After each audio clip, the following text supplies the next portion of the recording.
কৃষ্ণ পাদং সগণ ললিতা শ্রী বিশাখান্বিতং চ নমো বিষ্ণুপাদায় কৃষ্ণপৃষ্ঠায় ভূতলে শ্রীমতে ভক্তি বেদান্ত স্বামিনীতি নামিনে নমস্তে সরস্বতী দেবে গৌরবাণী প্রচারিণে নির্বিশেষ শূন্যবাদী পাশ্চাত্য দেশ তারিণে বাঞ্ছা কল্পতরুভ্যশ্চ কৃপা সিন্ধুভ্যেব চ পতিতানাং পাবনেভ্যো বৈষ্ণবেভ্যো নমো নমো।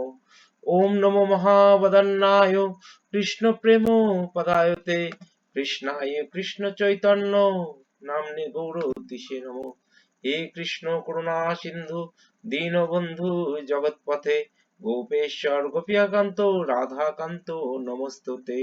তপ্ত কাঞ্চন গৌরাঙ্গী রাধে বৃন্দাবনেশ্বরী বিশ্বভানুসুতে দেবী প্রণমামি হরিপ্রিয়ে।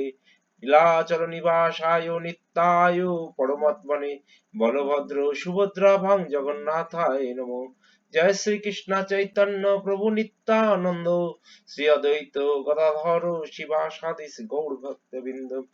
হরে কৃষ্ণ কৃষ্ণ কৃষ্ণ হরে হরে হরে রাম রাম রাম হরে হরে। ওম নমো ভগবতে বাসুদেবায়। ওম নমো ভগবতে বাসুদেবায়। ওম নমো ভগবতে বাসুদেবায়। নারায়ণ নমস্কৃত্যং নরং চৈব নরোত্তমং দেবী সরস্বতীং ব্যাসং ততো জয়ামুদীরতে। নষ্টপ্রায়েষু অভদ্রেষু নিত্যং ভগবত সেবায়া ভগবতি উত্তম শ্লোকে ভক্তির্ভবতি নষ্টকি। মুখম করোতি বাচালম পঙ্গুলম জয়তে গিরিম যৎকৃপাতমহং বন্দে পরমানন্দ মাধবম। শ্রী গুরু তারিণাম শ্রী চৈতন্য ঈশ্বরম নমস্কারায় পৃষ্ঠপৃষ্ঠায় ভূতলে শ্রীমতী জগন্নাথ স্বামিনীতি নামিনী নমস্তে আচার্য পদায় নিতাই কৃপাপদানে গৌরপতা দামোদয় নগরগাম তারিণে। হরে কৃষ্ণ হরে কৃষ্ণ হরে কৃষ্ণ। হরে কৃষ্ণ হরে কৃষ্ণ। তা কালকে কারোর ফিরতে অসুবিধা হয়নি তো? কৃষ্ণ প্রভুজি। হরে কৃষ্ণ। না প্রভু। কৃষ্ণ মাতাজি সময় মতো পৌঁছে গেছিলেন বাড়ি? হ্যাঁ প্রভু, আমি 8টা পর্যন্ত বাড়িতে ঢুকে গেছি। তা তো ভালো সময় পৌঁছে গেছেন, কোনো অসুবিধা হয়নি তো, তাই না? না না। আচ্ছা আচ্ছা। পিয়াসী মাতাজিও সময় মতো বাড়ি চলে গেছেন তো? পিয়াসী মাতাজি কটার মধ্যে 7টার মধ্যে পৌঁছে গেছেন নাকি তাহলে?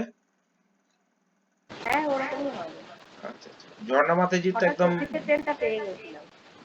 সাড়ে 6টার মধ্যে পৌঁছে গেছে।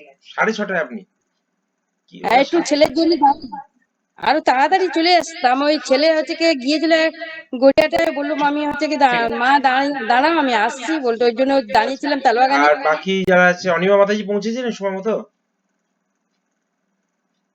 মঙ্গলেশ মাতাজি সময় মতো পৌঁছেছিল? বলছি সময় মতো পৌঁছেছিলেন? হ্যাঁ বলছি সময় মতো কটায় পৌঁছলেন বাড়ি? 7:30। তা ঠিকই আছে, সব তো টাইমিংলি পৌঁছে। অনিমা মাতাজি কটায় পৌঁছলেন? অনিমা মাতাজি আছেন নাকি? 7:30। ঠিক আছে, তাহলে তো মোটামুটি সবাই, শীতাংশু তো আর আমি জিজ্ঞেস করলাম না, পঙ্কজবাবু তো মোটামুটি ঠিক টাইমে পৌঁছে গেছে। ঠিক আছে। তা আজকে আমরা যেটা শুরু করব লীলা পুরুষোত্তম শ্রীকৃষ্ণ। তা বিগত সপ্তাহে যেটা আমরা করেছিলাম, বিগত দুদিনে আমরা যেটা করেছিলাম সেটা কি দেখলাম? প্রথমে হচ্ছে রুক্মিণীর সাথে ভগবানের যেটা হচ্ছে বিবাহ হলো, হ্যাঁ আপনারা ছিলেন। হ্যাঁ তারপরে হচ্ছে রুক্মিণীর একটা সন্তানের কথা শুনলাম, সেই সন্তানের নাম কি দেখলাম? প্রদ্যুম্ন। এবং প্রদ্যুম্নের জন্মের ইতিহাসটাও একটু একটু অদ্ভুত না? হ্যাঁ তাই তো। প্রদ্যুম্ন দেখেছিলাম কিভাবে জন্মগ্রহণ করছে, যে প্রদ্যুম্ন, কেউ যদি একটু মনে করি দেন আমাকে সুবিধা হয়, বলুন প্রদ্যুম্ন গল্পটা একটু বলুন।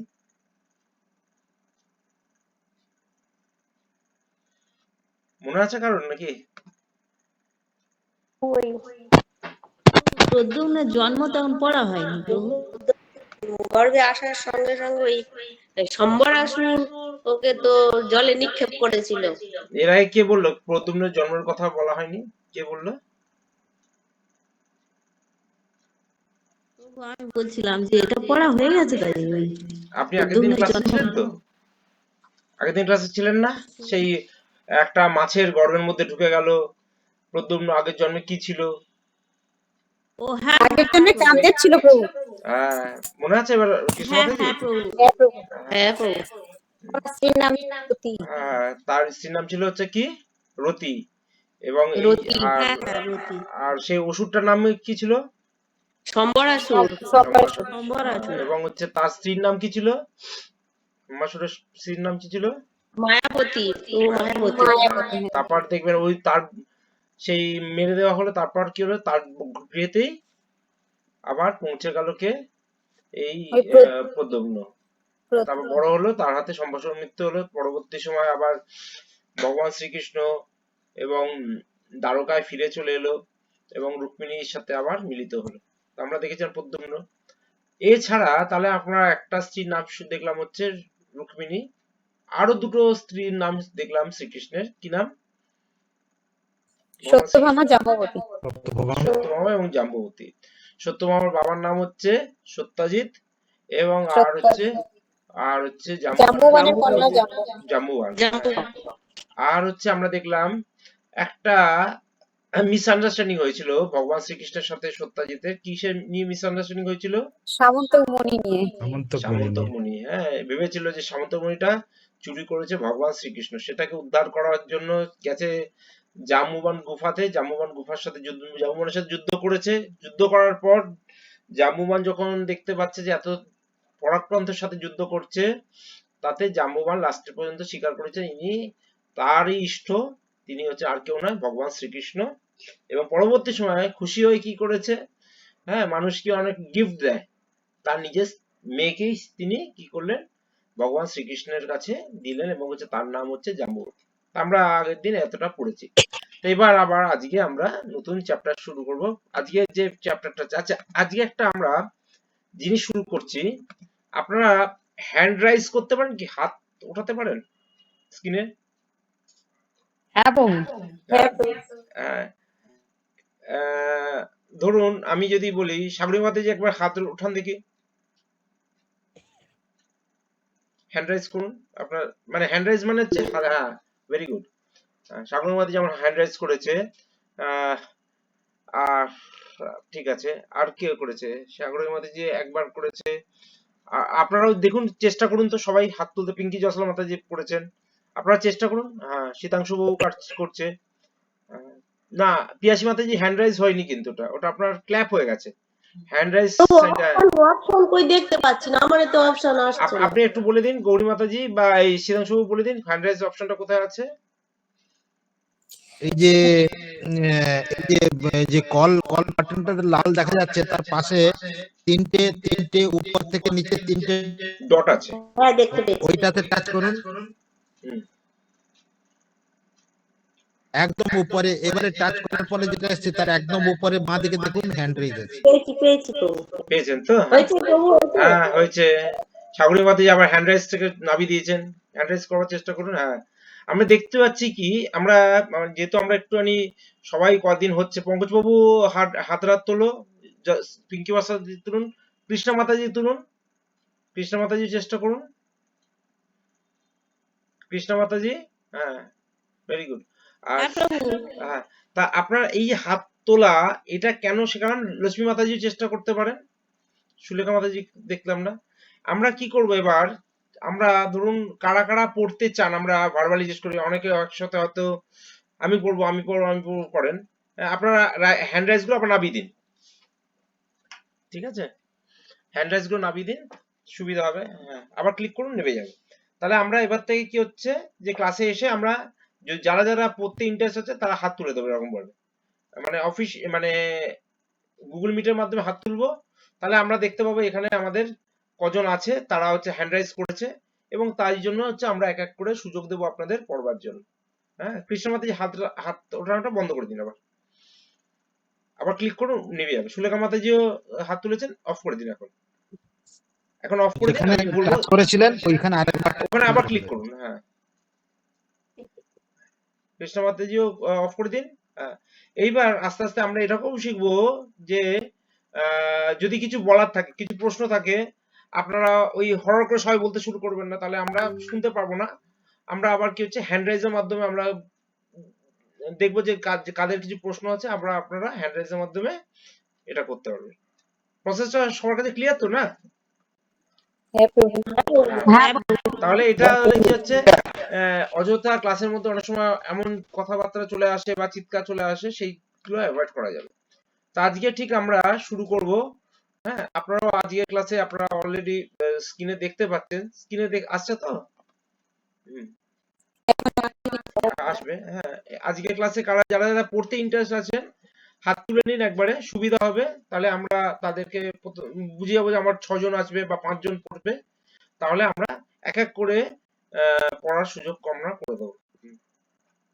যেমন আপনারা যেমন সিরিয়াল দিয়েছেন, সাগরিকা মাতাজি দেখতে পাচ্ছি, কৃষ্ণা মাতাজি যাচ্ছে, পিয়াসী মাতাজি যাচ্ছে, শীতাংশু বাবু দেখতে পাচ্ছি। হ্যাঁ, এরা যেমন পড়ছে, হ্যাঁ আমি এক এক করে আপনাদের 5 জন এখনো পর্যন্ত হাত তুলেছে। হ্যাঁ, সেই 5 জন এক এক করে আপনাদের পড়া হয়ে যাবে, আবার হ্যান্ড ট্যাগ নামিয়ে দেবেন, সুবিধা হবে। হ্যাঁ, তো আমরা 1 নম্বর যিনি তুলেছেন সাগরিকা মাতাজি, তার থেকেই শুরু করি। সাগরিকা মাতাজি, 2 নম্বরে কৃষ্ণা মাতাজি, 3 নম্বরে পিয়াসী মাতাজি, 4 নম্বরে শীতাংশু বাবু, 5 নম্বরে রিঙ্কু মাতাজি, 6 নম্বরে অনিমা মাতাজি। তা আমরা সাগরিকা মাতাজিকে দিয়ে শুরু করছি। হ্যাঁ, আজকের যেটা আছে চ্যাপ্টারটা আমরা শুরু করব। হরে কৃষ্ণ। হরে কৃষ্ণ। সত্য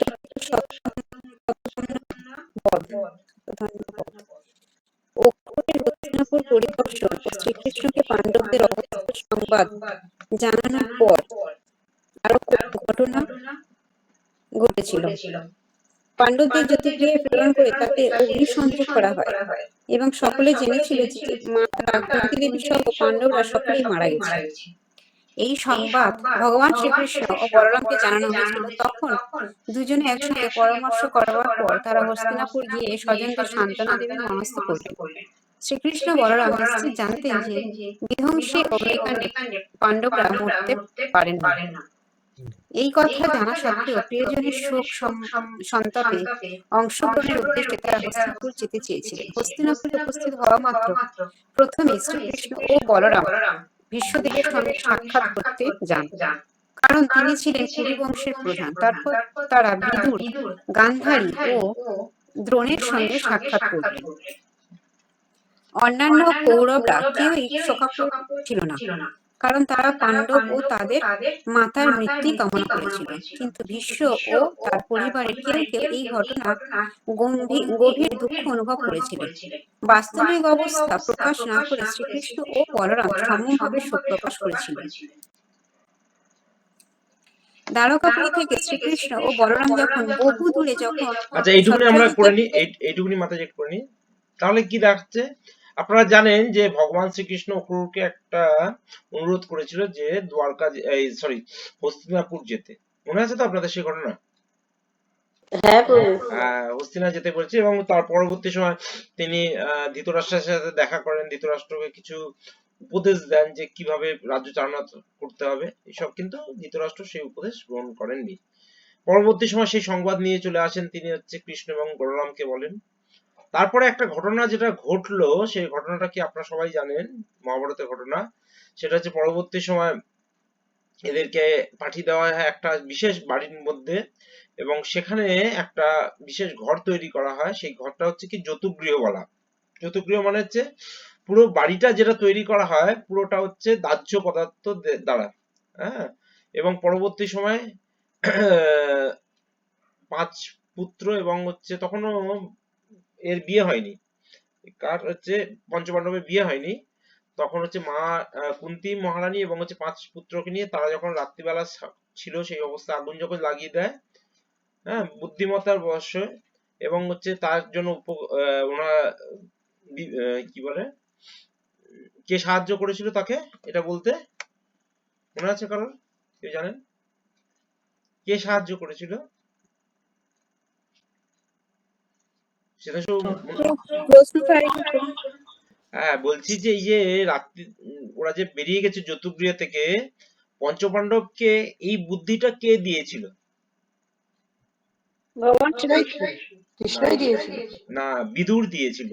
হ্যাঁ, তা বিদুর তো মুখে হ্যাঁ বলতে হ্যাঁ পারছিল গো, না, দুধ তখন দিয়েছিল। একটা ইঁদুর বস্তাকে দেখিয়েছিল, ইঁদুরকে দেখিয়েছিল, যেমন ইঁদুর যেমন গর্ত করে হোল করে বেরিয়ে চলে যায়, সেই বুদ্ধিটা দিয়েছিল হচ্ছে বিদুর, তাদের দিয়েছে পঞ্চপাণ্ডবকে। এবং পরবর্তী সময় ওইটা দেখা দেখি কি হচ্ছে, ওরাও ওরকম হোল করে, যেমন আমরা সুড়ঙ্গ কেটে বেরিয়ে যাই, ওরাও সুড়ঙ্গ কেটে যেমন ইঁদুর বেরিয়ে যায়, তখন তারাও বেরিয়ে গেছিল। এটা এই বুদ্ধিটা বিদ্যুৎ দিয়েছিল। হুম। তা এবং হচ্ছে তার জায়গায় ওখানে যে বাড়িটা বানিয়েছিল সেখানে কিছু লোক ছিল, হ্যাঁ, সেখানেও মা মা ছিল এবং তার 5 ছেলে ছিল, তারা হচ্ছে পুড়ে মারা যায়, তাদের হাড়গোড় পাওয়া যায়। ন্যাচারালি কি হয়, সব যে রটে যায় যে পঞ্চপাণ্ডব মারা গেছে এবং সঙ্গে কুন্তী দেবীও মারা গেছে, এবং চারিদিকে হচ্ছে শোক সংবাদ চলে যায়, হ্যাঁ, রাজপুত্ররা মারা গেছে, এবং সেই খবর হচ্ছে ভগবানের কাছেও যায়। ভগবান যদিও জানতো, কেননা ভগবান চেয়েছিল যে ওরা কিছুদিন হচ্ছে কি সবার কাছে অপ্রকট হয়ে অবস্থায় থাকুক, যাতে কেউ না জানতে পারে, এবং ভগবান হচ্ছে এর পেছনে অনেকগুলো কারণও ছিল। কিন্তু ভগবান লোককে দেখানো, ভগবান যদি এখন যদি না আসে তখন লোক সন্দেহ করবে যে কৃষ্ণ এলো না কেন, এদের সাথে এত সুন্দর সম্পর্ক। তা ভগবান কি করলেন, এলেন, হ্যাঁ, এসে তারপর ওখানে বিদুর, গান্ধারী এবং দ্রোণের সাথে দেখা করলেন। হ্যাঁ, কৌরবরা কেউই সুখবর ছিল না, কারণ কেন সুখবর ছিল না, তারা তো চাইতোই যাতে পাণ্ডব এবং তার মাতাদের মৃত্যু হয়, হ্যাঁ, তার জন্য কেউ সুখবর ছিল না। তা কৃষ্ণ এখান থেকে মনোভাবও বুঝতে পারলো যে তাদের মনোভাব কি ছিল। তারপর মাতাজি বলেন। দ্বারকাপুরী থেকে শ্রীকৃষ্ণ ও বলরাম যখন গরু দিতে, তখন সত্যজিতের কাছ থেকে সামন্ত মুনি হরণের চক্রান্ত হয়। হুম। মুখ্য ষড়যন্ত্রকারী ছিল শতধন্বা। হুম। অন্যান্যদের সঙ্গে শতধন্বা ও সত্যজিতের সুন্দরী কন্যা সত্যভামাকে বিবাহ করতে চেয়েছিল। সত্যজিৎ বিভিন্ন পাত্রের কাছে সুন্দরী কন্যাকে সম্প্রদানের প্রতিশ্রুতি দিয়েছিলেন, কিন্তু পরে এই সিদ্ধান্তের পরিবর্তন করা হয়েছিল। তাই সামন্ত মুনি সহ সত্যভামাকে শ্রীকৃষ্ণের করকমলে সমর্পণ করা হয়। কন্যা সহ মুনিটি দেওয়ার ইচ্ছা সত্যজিতের ছিল না। শ্রীকৃষ্ণ তার এই মনোভাব জানতেন, তাই তার কন্যাকে গ্রহণ করে মুনিটি তাকে ফেরত পাঠান। শ্রীকৃষ্ণের কাছে সামন্ত মুনি ফেরত পেয়ে সন্তুষ্ট চিত্তে সত্যজিৎ সর্বদা নিজের কাছে মুনিটি রেখে দিতেন। কিন্তু শ্রীকৃষ্ণ ও বলরামের অনুপস্থিতিতে সত্যজিতের কাছ থেকে এই মুনিটি নেওয়ার উদ্দেশ্য, এমনকি কৃষ্ণভক্ত অক্রূর ও কৃতবর্মা সহ সব ব্যক্তি এক চক্রান্ত করেছিল। তাহলে কি অক্রূর বলছে, ও এবার এবার দেখুন যে এটা হয়ে গেল একদিকে ঘটনাটা বোঝবার চেষ্টা করুন, একদিকে কি হচ্ছে দ্বারকাপুরীতে ঘটনা, আর একদিকে হচ্ছে হস্তিনাপুরে। হস্তিনাপুরে তো ভগবান গেল, ঘুরে চলে এলো। এইদিকে আগের দিন যে ঘটনা বলেছিলাম সে সত্যজিতের ঘটনা, যে সত্যজিতের কাছে একটা মণি ছিল, সে মণিটা পাওয়া যাচ্ছিল না, ও সন্দেহ করেছিল কে চুরি করেছে, ভগবান শ্রীকৃষ্ণ। কিন্তু ওই মণিটা কোথায় পাওয়া গেল, কার কাছে পাওয়া গেছিল, ওই জাম্বুয়ানের কাছে, তার ছেলের আগে তলায়। জাম্বুয়ানের কাছে পৌঁছলো কিভাবে? ওই ওই সিংহ সিংহ নিয়ে চুরি সিংহ করে সিংহ নিয়ে খেয়েছিল, গেছিল। সিংহর কাছ থেকে সিংহ, সিংহ কাকে সিংহকে মেরে। খেয়েছিল, সিংহ কাকে বলুন, মনে করে দিন। এর ছেলের কাছে, হ্যাঁ, একে ওই বলুন। সত্যজিতের সত্যজিতের ছেলেকে। হুম, সত্যজিতের ছেলে, তাই কি? না প্রভু, মনে পড়ছে না, কিন্তু সত্যজিতের ছেলে তবে নয়। জাম্বুয়ানের ভাই কি? হ্যাঁ, সত্যজিতের ভাই, সত্যজিতের ভাই, হ্যাঁ, সত্যজিতের ভাই নিয়ে চলে গেছিল। হ্যাঁ, সত্যজিৎ কি করেছিল, তার ভাইয়ের কাছে কিছুদিনের জন্য রেখেছিল, মনে আছে কি? হ্যাঁ বলুন। হ্যাঁ হ্যাঁ প্রভু। হ্যাঁ, হ্যাঁ, সত্যজিতের ভাই কাছে কিছুদিন রেখেছিল। এইবার সত্যজিৎ কি করছিল, রাজত্ব করছিল।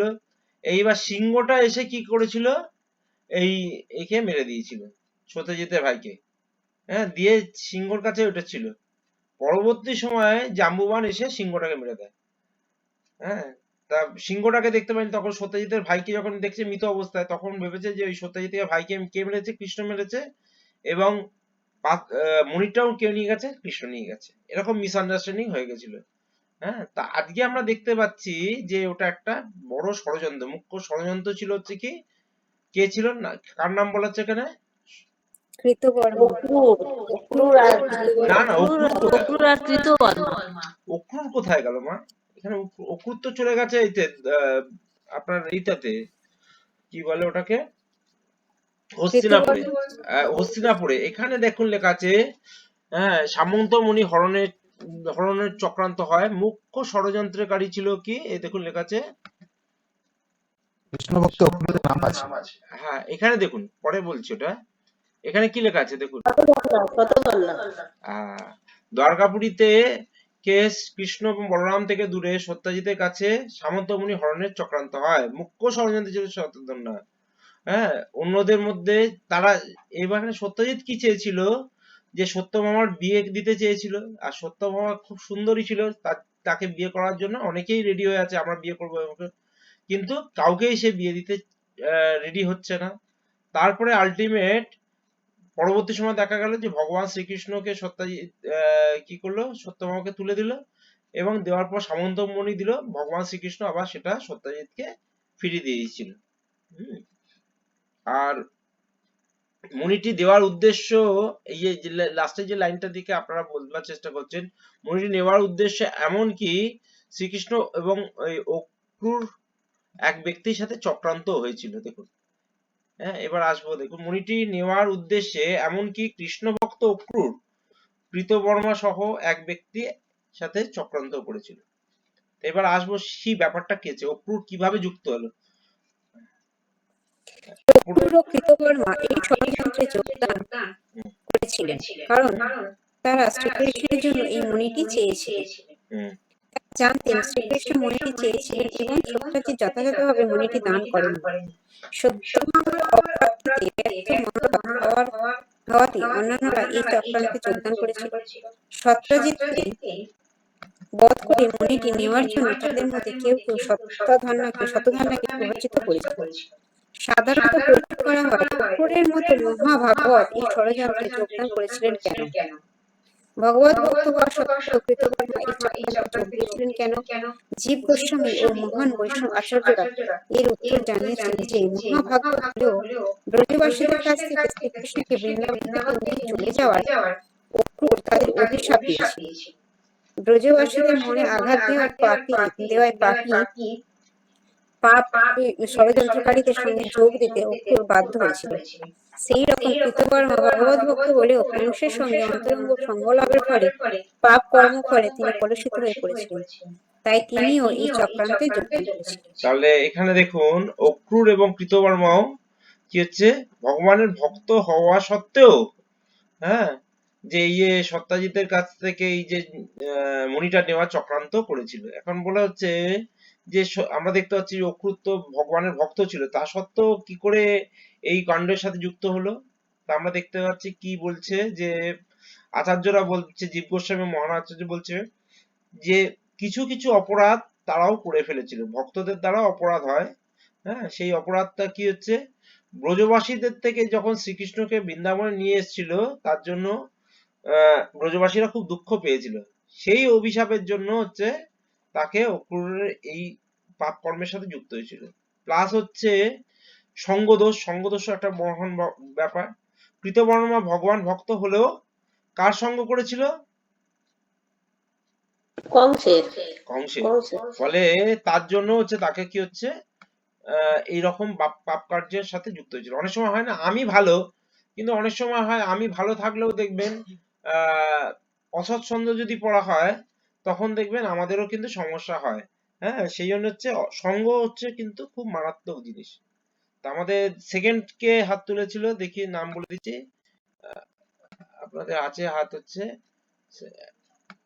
সাগরী মাতাজি পড়ে নিল, কিংবা কৃষ্ণা মাতাজি আছে 2 নম্বর, কৃষ্ণা মাতাজি পড়ে নিন। ঠিক আছে প্রভু। পিয়াসী মাতাজি ছিল নাকি 2 নম্বর নাকি? হ্যাঁ, পিয়াসী মাতাজি ছিল 2 না নম্বর। প্রভু, হ্যাঁ, ও আপনি ছিলেন, বলুন বলুন।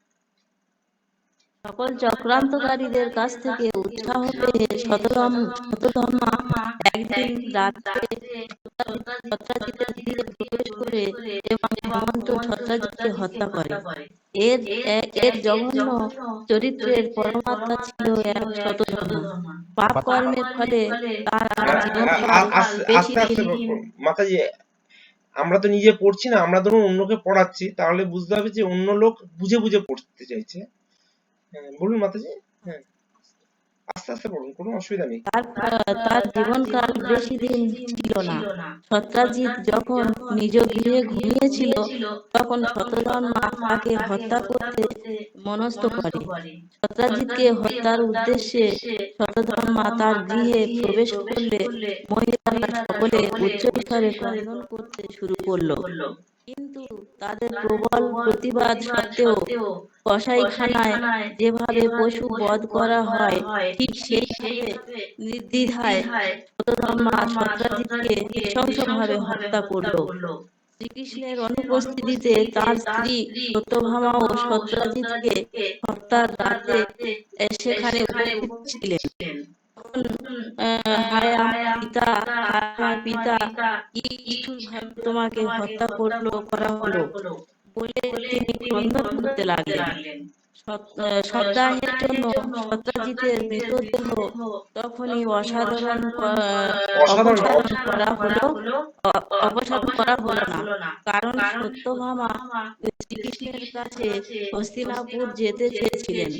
এই জন্য দেহটি এক তৈলাধারে সংরক্ষিত করা হলো, যাতে ফিরে এসে শ্রীকৃষ্ণ সত্রাজিতের দেহটি দেখে শতধর্মার বিরুদ্ধে উপযুক্ত ব্যবস্থা গ্রহণ করেন। পিতার এই বীভৎস হত্যাকাণ্ডের সংবাদ শ্রীকৃষ্ণকে জানাতে সত্যভামা অবিলম্বে হস্তিনাপুরের উদ্দেশ্যে যাত্রা করলেন। তা এবার এইটুকুনি থাক। তাহলে কি বলছে যে সকল চক্রান্তীদের কাছ থেকে উৎসাহ পেয়ে শতধন্বা কি করছে, একদিন রাত্রিতে সত্যজিতের গৃহে প্রবেশ করে কৃপান্ত সত্যজিৎকে হত্যা করেছিলেন। তা শতধন্বা কি রাগ হয়েছিল, কেন সত্যজিতের সাথে হত্যা করেছিল, কি জন্য রাগ হয়েছিল? মানে সত্যজিতের মেয়ে সত্যভামাকে বিয়ে দেয়নি ওই জন্য। Very good. তাহলে রাগটা হচ্ছে যে আমাকে তুমি বলেছিলে বিয়ে দেওয়ার কথা, তার জায়গায় আমাকে তুমি বিয়ে দিলে না, এইটা একটা ভেতরের মধ্যে তার রাগ হয়েছিল। এবং এক জঘন্য চরিত্রের পাপাত্মা ছিল হচ্ছে কি শতধন্বা। হ্যাঁ, পাপ কর্মের ফলে সেই হচ্ছে বেশি দিন ছিল না। সত্যজিৎ একদিন নিজে গিয়ে ঘুমিয়েছিলেন, আর শতধন্বা কি করেছে, তাকে হত্যা করতে মনস্থির করেছিলেন, এবং সত্যজিৎ হত্যার উদ্দেশ্যে শতধন্বা তার গৃহে প্রবেশ করলেন। মহিলা যখন উচ্চস্বরে ক্রন্দন করতে শুরু করলেন, কিন্তু তাদের প্রবল প্রতিবাদ সত্ত্বেও কসাইখানায় যেভাবে পশুবধ করা হয়, ঠিক সেইভাবে নির্দ্বিধায় শতধন্বা সত্যজিৎকে নৃশংসভাবে হত্যা করলেন। মানে বুঝতে পারছেন যে রাত্রির অন্ধকারে ঢুকেছে। হ্যাঁ, অন্যান্য যারা মহিষীরা ছিল তাদের সামনে কি করছে, বলছে একদম সে জবাই করা হয় সেইভাবে জবাই করে হচ্ছে মারা হলো, নৃশংসভাবে মৃত্যু হলো। শ্রীকৃষ্ণের অনুপস্থিতিতে তার স্ত্রী সত্যভামাও সত্যজিৎকে হত্যার রাতে সেখানে উপস্থিত ছিলেন। বুঝতে পারছেন যে শ্রীকৃষ্ণ কোথায় গেছিল তখন? হস্তিনাপুর গেছিল, হ্যাঁ, পঞ্চপাণ্ডবের এখানে, আর স্ত্রীকে তার বাপের বাড়িতে রেখে এসেছিল। আর তার সামনে কি হচ্ছে, তার বাবাকে ওইভাবে হত্যা করা হয়। তখন তিনি বলছেন, তার মেয়ে কি বলছে, হায় আমার বাবা, পিতা, হায় আমার পিতা, কি নিষ্ঠুর তোমার হত্যা করলো, কিভাবে তোমাকে হত্যা করা হলো বলে ক্রন্দন করতে লাগলেন। শবদেহের জন্য সত্যজিৎকে মৃতদেহ তখনই অপসারণ করানো, বলে ওইভাবে পড়ে থাকবে, হ্যাঁ, যেখানে আমার বাবাকে মেরেছে। আমার হাজবেন্ড যখন ফিরে আসবে হস্তিনাপুর থেকে, দেখাবো, দেখো তোমার শ্বশুর মশাইকে কিভাবে মেরে ফেলা হয়েছে, হ্যাঁ, তুমি এর একটা বিচার করবে। এই জন্যটা কি করলে, দেহটা পতন ধরবে, তার জন্য ওই তৈল ধরে সংরক্ষিত করে রেখে দেওয়া হলো। অনেক সময় দেখবেন আগেকার দিনে মমিও দেখবেন বিভিন্ন রকম অয়েল দিয়ে রেখে দেওয়া হয়, যাতে মানে ওর মধ্যে পচন না হয়। তো এইভাবে রেখে দেওয়া হলো। পিতার এই বীভৎস কাণ্ডে সংবাদ শ্রীকৃষ্ণকে জানাতে সত্যভামা অবিলম্বে হস্তিনা উদ্দেশ্যে যাত্রা করেন। বলে যে না, আমি আমার চোখের সামনে আমার বাবাকে এরকম নৃশংস হত্যা করা হয়েছে, ওই কবে কৃষ্ণ ফিরে আসবে আমি অপেক্ষা করব না। তা সত্যভামা নিজে দৌড়লো, কোথায় দৌড়লো? হস্তিনাপুরের উদ্দেশ্যে, যে দেখো কি হয়। মাতাজি পড়ুন একটু। সত্যভামা যখন শ্রীকৃষ্ণকে তার পিতৃ হত্যার সংবাদ জানালেন, এক অসাধারণ মানুষের মতো শ্রীকৃষ্ণ তখন বিলাপ করতে লাগলেন। হুম, শ্রীকৃষ্ণের গভীর শোক এক অদ্ভুত তাৎপর্যপূর্ণ। হুম, কর্ম ও তার ফল ভগবান শ্রীকৃষ্ণকে স্পর্শ করতে পারে না, তিনি এগুলির ঊর্ধ্বে। কিন্তু মানুষ রূপে লীলা করায় শোকসন্তপ্ত সত্যভামাকে তিনি সান্ত্বনা দান করেন। শ্বশুরের মৃত্যু সংবাদ শুনে তার চোখ অশ্রুপূর্ণ হয়ে উঠল। হায়, কি দুঃসংবাদ ঘটনা, বলে তিনি বিলাপ করতে লাগলেন। এইভাবে পত্নী সত্যভামা সহ শ্রীকৃষ্ণ ও শ্রী বলরাম উভয়েই দ্বারকায় প্রত্যাবর্তন করলেন এবং শতধর্মাকে বধ করে তারা সামন্ত মুনি অধিকার করবার পরিকল্পনা করতে লাগলেন। ঘোর রাজদ্রোহী হলেও শ্রীকৃষ্ণের প্রবল পরাক্রমে সত্যধর্মা অত্যন্ত ভীত ও সন্ত্রস্ত ছিল। ফলে শ্রীকৃষ্ণের উপস্থিতিতে তিনি সবচেয়ে বেশি আতঙ্কগ্রস্ত হলো। তাহলে কি দেখাচ্ছে, এবার সত্যভামা তো চলে গেছে কার কাছে? কৃষ্ণের কাছে গেছে, দেখো আমার বাবাকে এইভাবে হত্যা করছে। যদিও ভগবান হচ্ছে সমস্ত শোকের ঊর্ধ্বে, হ্যাঁ, তা সত্ত্বেও তার স্ত্রীকে সান্ত্বনা দেওয়ার জন্য কি হচ্ছে, তিনি একটু শোকাকুল হলেন। হ্যাঁ, বলরামকে নিয়ে অবিলম্বে তিনি কোথায় ফিরে এলেন? আবার দ্বারকাতে ফিরে এলেন এবং তিনি ঠিক করলেন যে এই শতদ্রুর কাছে অলরেডি কিন্তু মণিটা নিয়ে চলে গেছে, বাবাকে হত্যা করেছে, মণিটাও নিয়ে চলে গেছে। যে বাবাকে, তার শ্বশুরমশাইকে হত্যা করার একটা যে পরিকল্পনা করা হয়েছিল তার বিরুদ্ধে হচ্ছে এ কি করলো, ভগবান শ্রীকৃষ্ণ তাকে প্রতিবাদ করলো এবং হচ্ছে ওই যে মণিটা নিয়ে গেছে সেটাকে উদ্ধার করবার চেষ্টা করলো। আসুন 3 নম্বর কি আছে, পিয়াসী মাতাজি নাকি? হ্যাঁ প্রভু। হ্যাঁ, পিয়াসী মাতাজি চলে আসুন। আপনাদের ওখানে আসছে, ডিসপ্লে আসছে 3 নম্বর 4 নম্বর কে? আপনারা দেখতে পাচ্ছেন প্রভু কি? ওটা তো বুঝতে পারছি না। আচ্ছা, না প্রভু, বুঝতে পারছি না। ঠিক আছে, আমি বলে দেবো, এক এক করে বলবো। এরপরে আছে প্রভু শীতাংশু আমি বাবু কি আছে, করবো? রিঙ্কু মাতাজি আছে, হ্যাঁ, এরকম আছে একটু আপনার পরে সিকোয়েন্স। নেবো, আবার ডিস্টার্ব করে আচ্ছা, আপনি পরে নেবো আপনি একটু। আচ্ছা, আপনি আগে রিঙ্কু মাতাজি পড়ে নিন, তারপর তাহলে এরপরে পিয়াসী মাতাজি পড়বেন, তারপর শীতাংশু বাবু পড়বেন। ঠিক আছে, পড়ে নিন।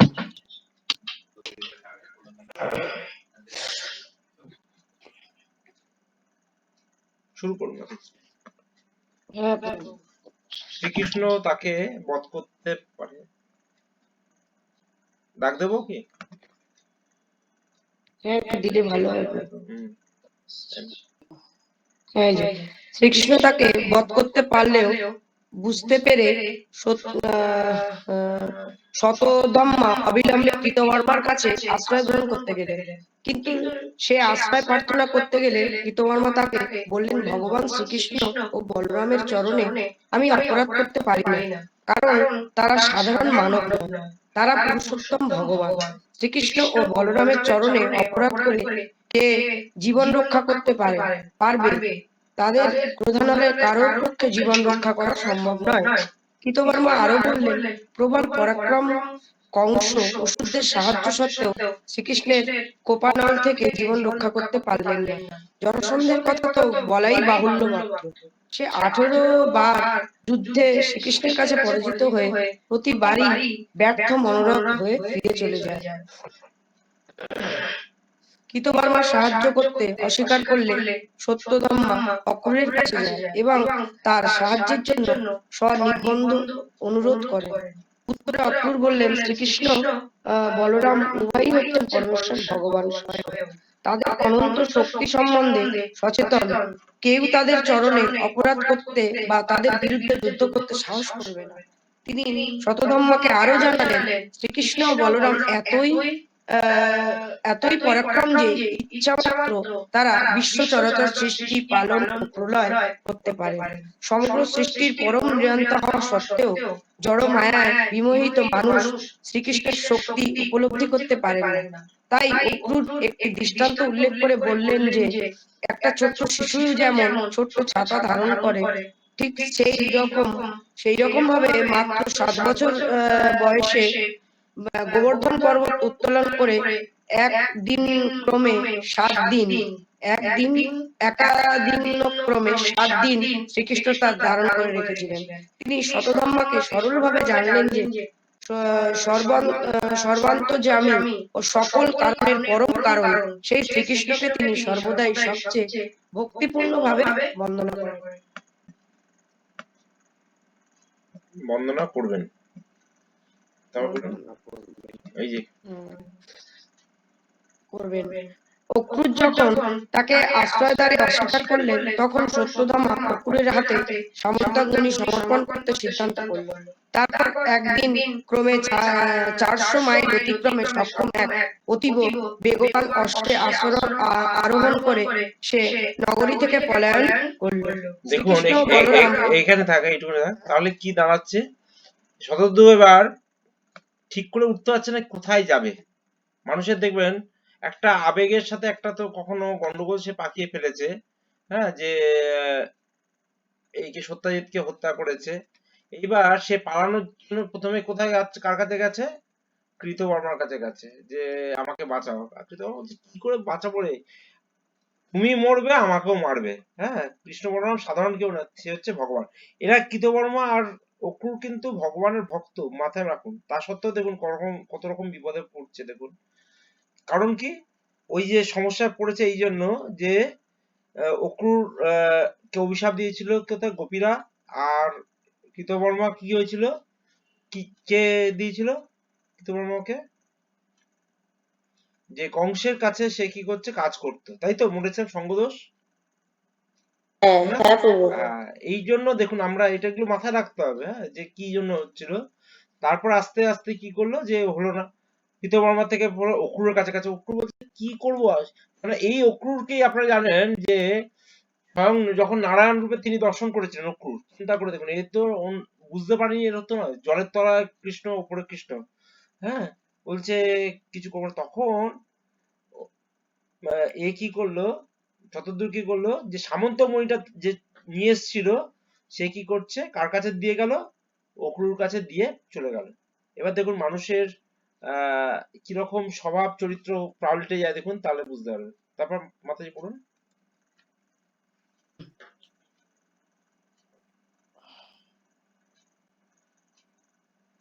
শ্রীকৃষ্ণ ও বলরাম করবেন। অক্রুর যখন তাকে আশ্রয়দানে অস্বীকার করলেন, তখন শতধামা অক্রুরের হাতে সামন্তাগ্নি সমর্পণ করতে সিদ্ধান্ত করল।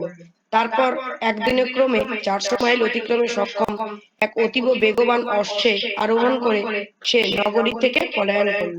শ্রীকৃষ্ণ ও বলরাম শতধামার পলায়নের সংবাদ পেয়ে গরুড়ের প্রতিকৃতিযুক্ত পতাকা শোভিত তাদের রথে আরোহণ করে অবিলম্বে তাকে অনুসরণ করলেন। শ্রীকৃষ্ণ বিশেষভাবে শতধম্মার প্রতি ক্রুদ্ধ হয়েছিলেন এবং তাকে বধ করতে চেয়েছিলেন, কারণ শতধম্মা এক বয়োজ্যেষ্ঠ ব্যক্তি সত্যজিৎকে হত্যা করেছিলেন। সম্পর্কে সত্যজিৎ ছিলেন শ্রীকৃষ্ণের শ্বশুর, আর শাস্ত্রের অনুশাসন হচ্ছে যে শ্রেষ্ঠ ব্যক্তি বিরুদ্ধাচরণ করে সে গুরুদ্রোহ অপরাধ অনুযায়ী যথানুরূপ দণ্ডনীয়।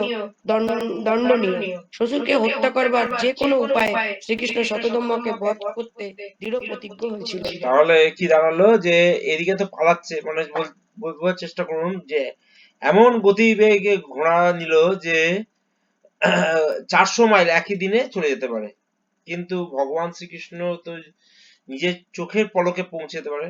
সে বলছে কি, তার হচ্ছে বাহন হচ্ছে গরুর, সেই গরুর ধ্বজাওয়ালা রথ আহরণ করলো হচ্ছে কি কৃষ্ণ বলরাম, এবং বললো যে আজকের মধ্যে আমাকে ইমিডিয়েটলি একে মারতেই হবে, এছাড়া কোনো উপায় নেই। তারপর মাতাজি পড়ুন।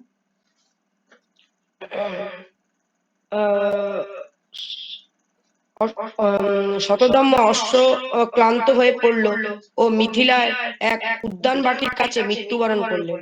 অশ্বের সাহায্য না পেয়ে শতধম্মা প্রবল বেগে ছুটতে লাগলেন।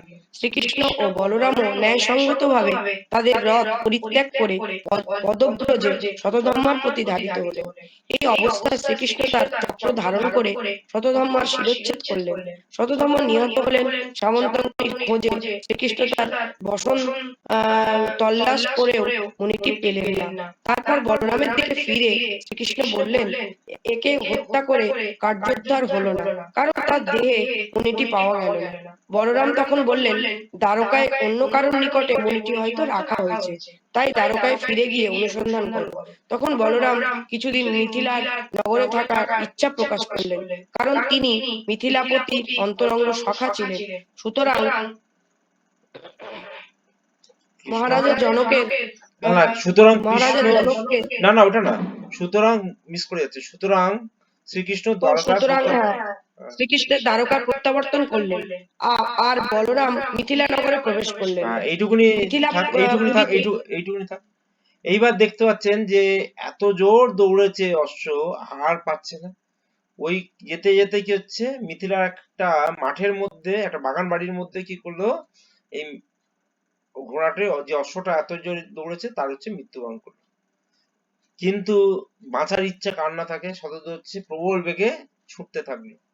শ্রীকৃষ্ণ কি হচ্ছে মানে ন্যায়সঙ্গত ভাবে ও দৌড়চ্ছে হেঁটে, আর শ্রীকৃষ্ণ যাবে রথে সেটা নয়, শ্রীকৃষ্ণ কি হচ্ছে হেঁটে হেঁটে গিয়ে ওকে ধরলো এবং হচ্ছে সুদর্শন চক্র দিয়ে কি করছে, তার শিরচ্ছেদ করছে। হ্যাঁ, এইবার সার্চ করে দেখছে, চেক করে দেখছে, সেখানে তো সামন্তমণি নেই। হ্যাঁ, তখন বলরামকে বলছে, দেখো সামন্তমণি তো নেই। তখন বলরাম বলছে, দেখো দ্বারকার কারো কাছে রেখে দিয়ে এসছে কিনা একটা, চলো চেক করি। সামন্তমণিটা কার কাছে রেখে এসেছিল তখন লাস্ট, যা মনে আছে আপনাদের? অক্রূরের কাছে। অক্রূরের কাছে। Very good. তা এবার হচ্ছে বললো, তখন বললো যে আমি যখন এতটা এসছি, মিথিলার যে রাজা আছে, বলরাম বলছে আমার খুব বন্ধু, আমি কয়েকদিন থেকে যাচ্ছি, তা তুমি কি থাকবে? বলছে না না, আমার অনেক কাজ আছে, আমি যতক্ষণ না ওইটা পাচ্ছি সামন্তমণি আমি থাকতে পারবো না। বলে কৃষ্ণ বেরিয়ে চলে গেল কোথায়, দ্বারকাতে চলে গেল, আর বলরাম রইলো কোথায়, এই মিথিলাতে। মানে আবার দুজন আলাদা হয়ে গেল। এবার কে 3 নম্বর ছিল, চলে আসুন। 3 নম্বর না, তবু আমি হ্যাঁ পিয়াসী তবু আমি মাতাজি, পিয়াসী মাতাজি তাই তো? আচ্ছা বলুন। মিথিলাপুরীতে শ্রী বলরামের আগমনে মিথিলাধিপতি পরম সন্তুষ্ট হলেন এবং মহা সম্মান ও আতিথেয়তা সহকারে তাকে গ্রহণ করলেন। তাকে তুষ্ট করার উদ্দেশ্যে রাজা মূল্যবান নানা রকম উপহার শ্রী বলরামকে দান করলেন। একসময় তিনি মহারাজ জনকের সম্মানিত অতিথি রূপে কিছুকাল মিথিলাপুরীতে বাস করেছিলেন। এই সময় ধৃতরাষ্ট্রের জ্যেষ্ঠ পুত্র দুর্যোধন শ্রী বলরামের কাছে আসার সুযোগ গ্রহণ করে তার কাছে গদা যুদ্ধের কৌশল শিক্ষা করেছে। আর এইবার দেখুন ঘটনাগুলো এবার বোঝবার চেষ্টা করুন, হঠাৎ করে কিছু হয় না। মিথিলাতে বলরাম থাকতে শুরু করলো, ওখানে আতিথেয়তা করা হচ্ছে। এবার আপনারা জানেন যে দুর্যোধন ধৃতরাষ্ট্রের যে বড় পুত্র, সেও খুব ভালো গদা যুদ্ধ করতে পারতো। হ্যাঁ, সে কি করলো, সেও ভেবেছিল যে ভীমকে যদি হারাতে হয় আমাকে আবার শিখতে হবে কার কাছে, বলরামের কাছে শিখতে হবে। তার জন্য হচ্ছে কি বলরামের কাছে ধৃতরাষ্ট্রের পুত্র দুর্যোধন হচ্ছে কিছুদিন সুযোগ পেল যে আমি একটু যুদ্ধ শিখবো, গদা যুদ্ধ। হ্যাঁ মাতাজি বলুন। শতধন্বাকে বধ করে শ্রীকৃষ্ণ দ্বারকায় ফিরে গেলেন এবং পত্নী সত্যভামাকে তুষ্ট করবার জন্য তার পিতৃহন্তা শতধন্বার মৃত্যু সংবাদ তাকে দিলেন, কিন্তু মণিটি তার কাছে পাওয়া যায়নি বলেও জানালেন। তারপর সত্যভামার সঙ্গে শ্রীকৃষ্ণ ধর্মবিধি অনুসারে শ্বশুরের মৃত্যুতে সব রকম শ্রাদ্ধানুষ্ঠান সম্পন্ন করলেন।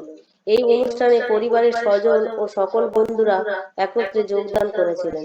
তা দেখা যাচ্ছে এরপর হচ্ছে মিথিলা থেকে চলে এলো কোথায়, দ্বারকা এলো, এসে বলল যে এরকম আমি তোমার কথা রেখেছি, তোমার বাবাকে যে হত্যা করেছে তার হচ্ছে আমি হত্যা করে এসেছি। হ্যাঁ, সামন্তমণি পাইনি এই মুহূর্তে, কিন্তু তোমার বাবার হত্যা, এবং ওই ডেড বডিটা ওরকম ভাবে ছিল।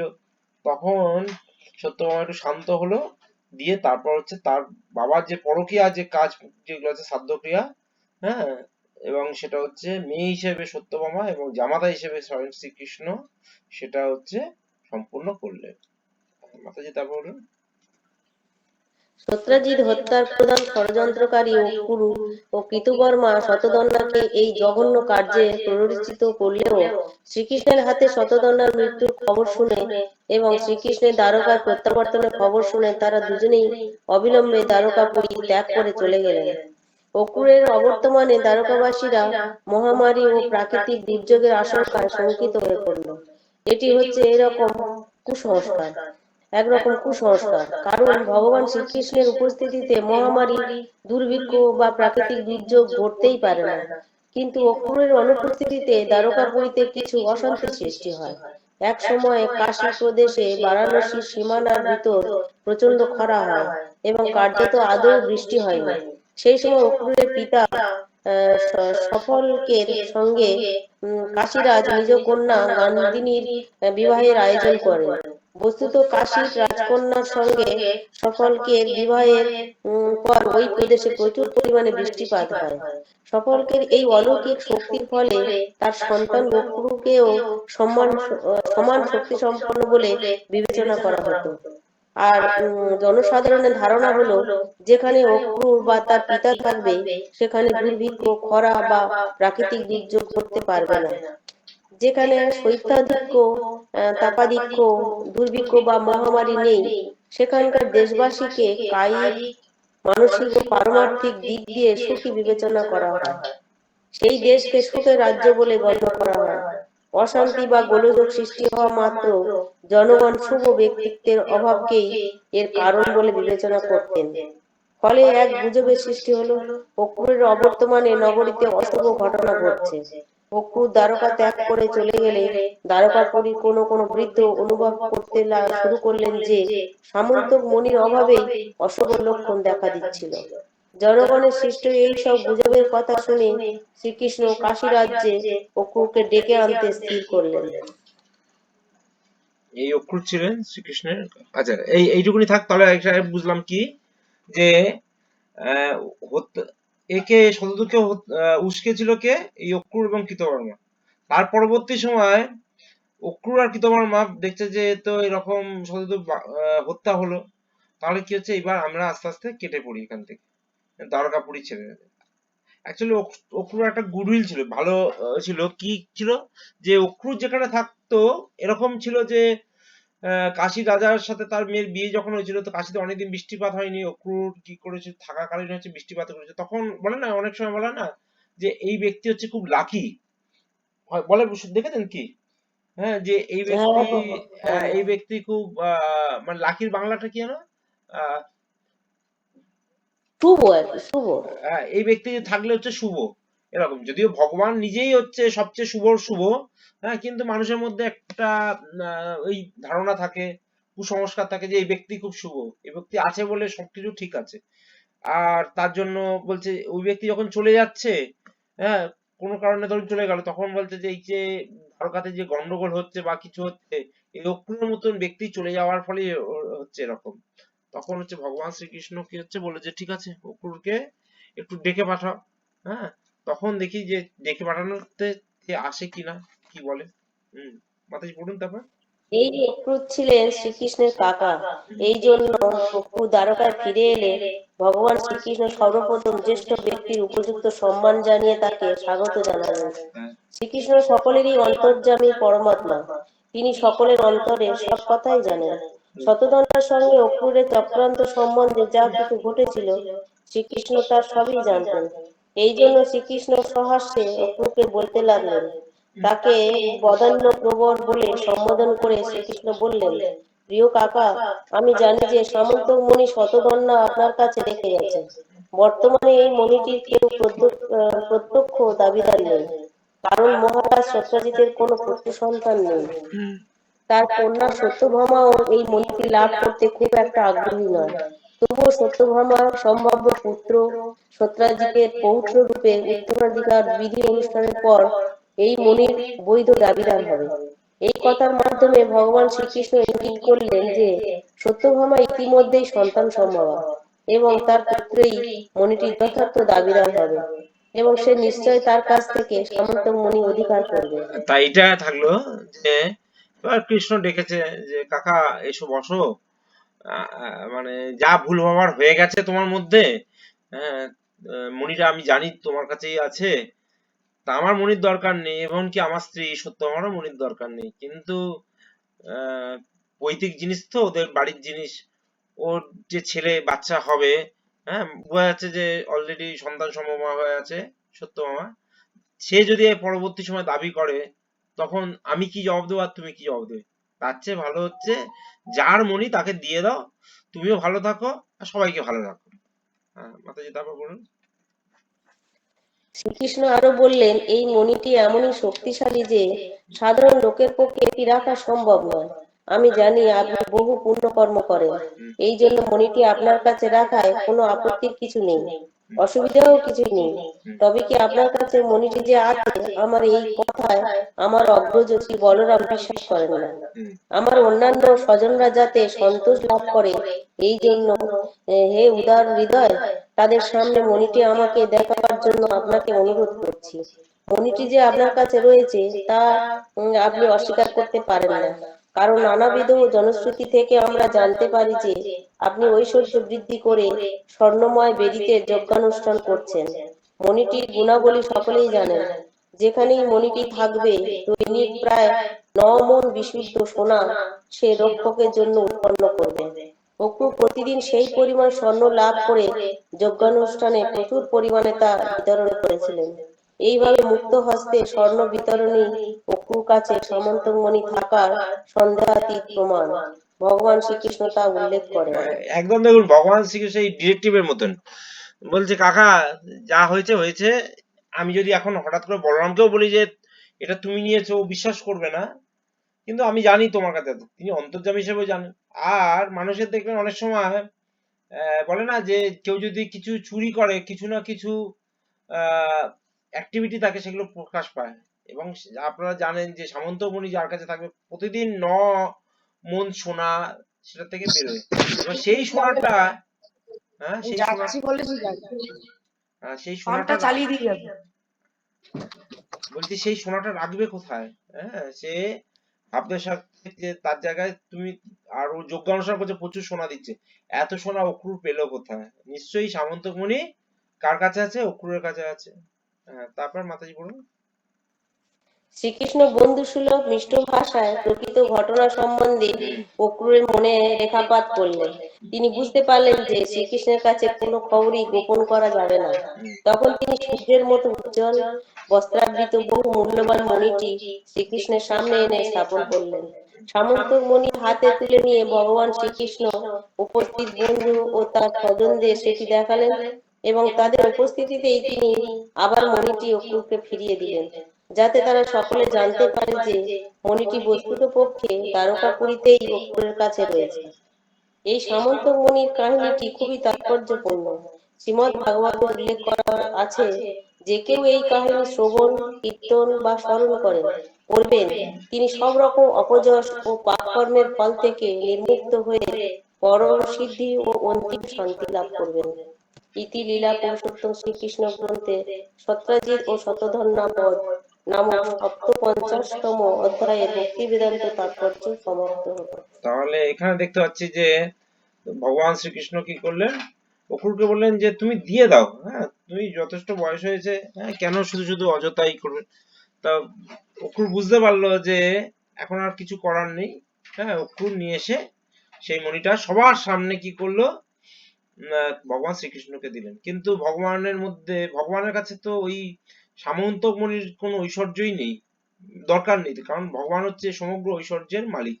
তিনি বললেন যে ঠিক আছে, সবাই দেখে নিলেন যে আলটিমেট, তিনি আবার অক্রুর কাছে ওটা আবার ফিরিয়ে দিলেন, বলে আপনার কাছে রাখুন, হ্যাঁ পরবর্তী সময় যখন সত্যভামার ছেলে হবে তখন আপনি তাকে দেবেন, আপনার কাছেই রাখুন, করছি তো কোনো অসুবিধা নেই, এই নয় যে ওইটা আমি আমার কাছে রাখবো, আপনার কাছেই রাখুন। তা এই যে আমরা এই যে চ্যাপ্টারটা শুনলাম, হ্যাঁ সামন্তমণির যে কাহিনী, বলছে এই যে ভাগবতম এই কাহিনী শুনলে কি হবে? হ্যাঁ বলছে শ্রবণ এবং কীর্তন যদি কেউ শোনে এবং সেটা যদি কেউ বলে, অথবা স্মরণ, ধরুন ক্লাসের পরে কেউ যদি স্মরণও করে, তাহলে তার ফল কি হবে? তিনি সব রকম অপযশ এবং পাপ কর্মের ফল থেকে নির্মূল হয়ে সিদ্ধি এবং অন্তিমে শান্তি লাভ করবেন। কেন বলছে কথা? এইখানে দেখুন, স্বয়ং ভগবানের নামে অপযশ হয়েছিল। ভগবানের নামে কি বলেছিল? যে এই সামন্তক মুনি চুরি করেছে, এই অপবাদ এসেছিল। আমাদেরও জীবনে দেখবেন অনেক রকম, আমরা কিছু না করলে অনেক রকম কি হয়? অপবাদ আসে। তা এই যে লীলাটা যদি আমরা শুনি, তাহলে হচ্ছে অপবাদ এবং হচ্ছে পাপ কর্ম যদি করে থাকি, আমাদের কি হবে? এখান থেকে আমাদের কি হবে? মুক্ত হবে। ঠিক আছে, তাহলে এই চ্যাপ্টারটা আমাদের কমপ্লিট হলো। তা এই চ্যাপ্টারটা শীতাংশু ছোট করে 1 মিনিটের মধ্যে আপনি একটু জিস্ট করে বলতে পারবেন চ্যাপ্টারটা ছোট করে? সত্যজিৎ আর সত্য, হ্যাঁ, একদম সুন্দরভাবে বলুন যাতে সবাই ওই বলতে না স্মরণ করতে পারে আরেকবার।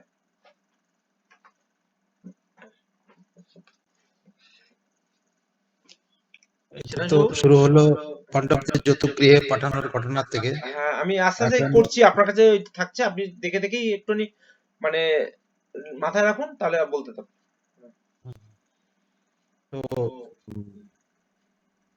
যতুগৃহে পাণ্ডবদের পাঠিয়ে মেরে ফেলা হলো। লোকে জানলো তাই যে ওনারা মারা গেছেন, কিন্তু বলরাম এবং ভগবান শ্রীকৃষ্ণ জানতেন যে তারা মারা যাননি, কিন্তু শোক দেখানোর জন্য তারা হস্তিনাপুরে গিয়ে সকলের কাছে সমবেদনা জানিয়ে আসছেন। তারপর দ্বারকাপুরী যখন দূরে ছিলেন, দ্বারকাপুরী থেকে শ্রীকৃষ্ণ বলরাম যখন দূরে ছিলেন, তখন সত্যজিতের কাছ থেকে সামন্তক বলি হরণের চেষ্টা হয়। তো তার মধ্যে ষড়যন্ত্রকারী ছিল শতধন্বা। শতধন্বা যেমন সামন্তক মণি চুরি করতে চেয়েছিলেন, তেমনি সত্যভামাকে বিয়ে করতে চেয়েছিলেন। এবং পরে সত্যজিৎ তার নিজের কন্যা এবং সামন্তক মণি যেটা সেটা কৃষ্ণকে দান করতে চেয়েছিলেন, এবং সেই হিসাবে তিনি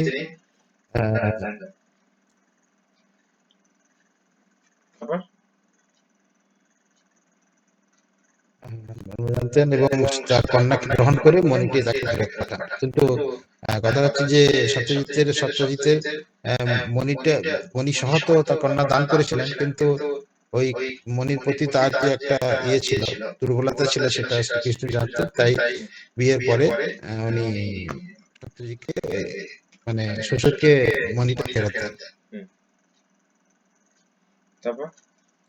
তারপরে সেই সত্যজিতের কাছ থেকে মণিটিকে চুরি করার উদ্দেশ্যে অনেকেই, যেমন শতধন্বার প্ল্যান ছিল, সেই শতধন্বাকে এনকারেজ করেছিলেন মানে উস্কেছিলেন অক্রূর, কৃষ্ণভক্ত অক্রূর এবং কৃতবর্মা সহ বহু ব্যক্তি এই চক্রান্তে ছিলেন। তো অক্রূর কৃতবর্মা এই সত্যে যোগদান করেছিলেন, যে এই জন্যই করেছিলেন যে তারা চেয়েছিলেন যে মণিটি ভগবান শ্রীকৃষ্ণের কাছে আসুক। সত্যভামার অপ্রাপ্তিতে শতধন্বা তো এর উপরে ক্রুদ্ধ ছিলেন, আর তাই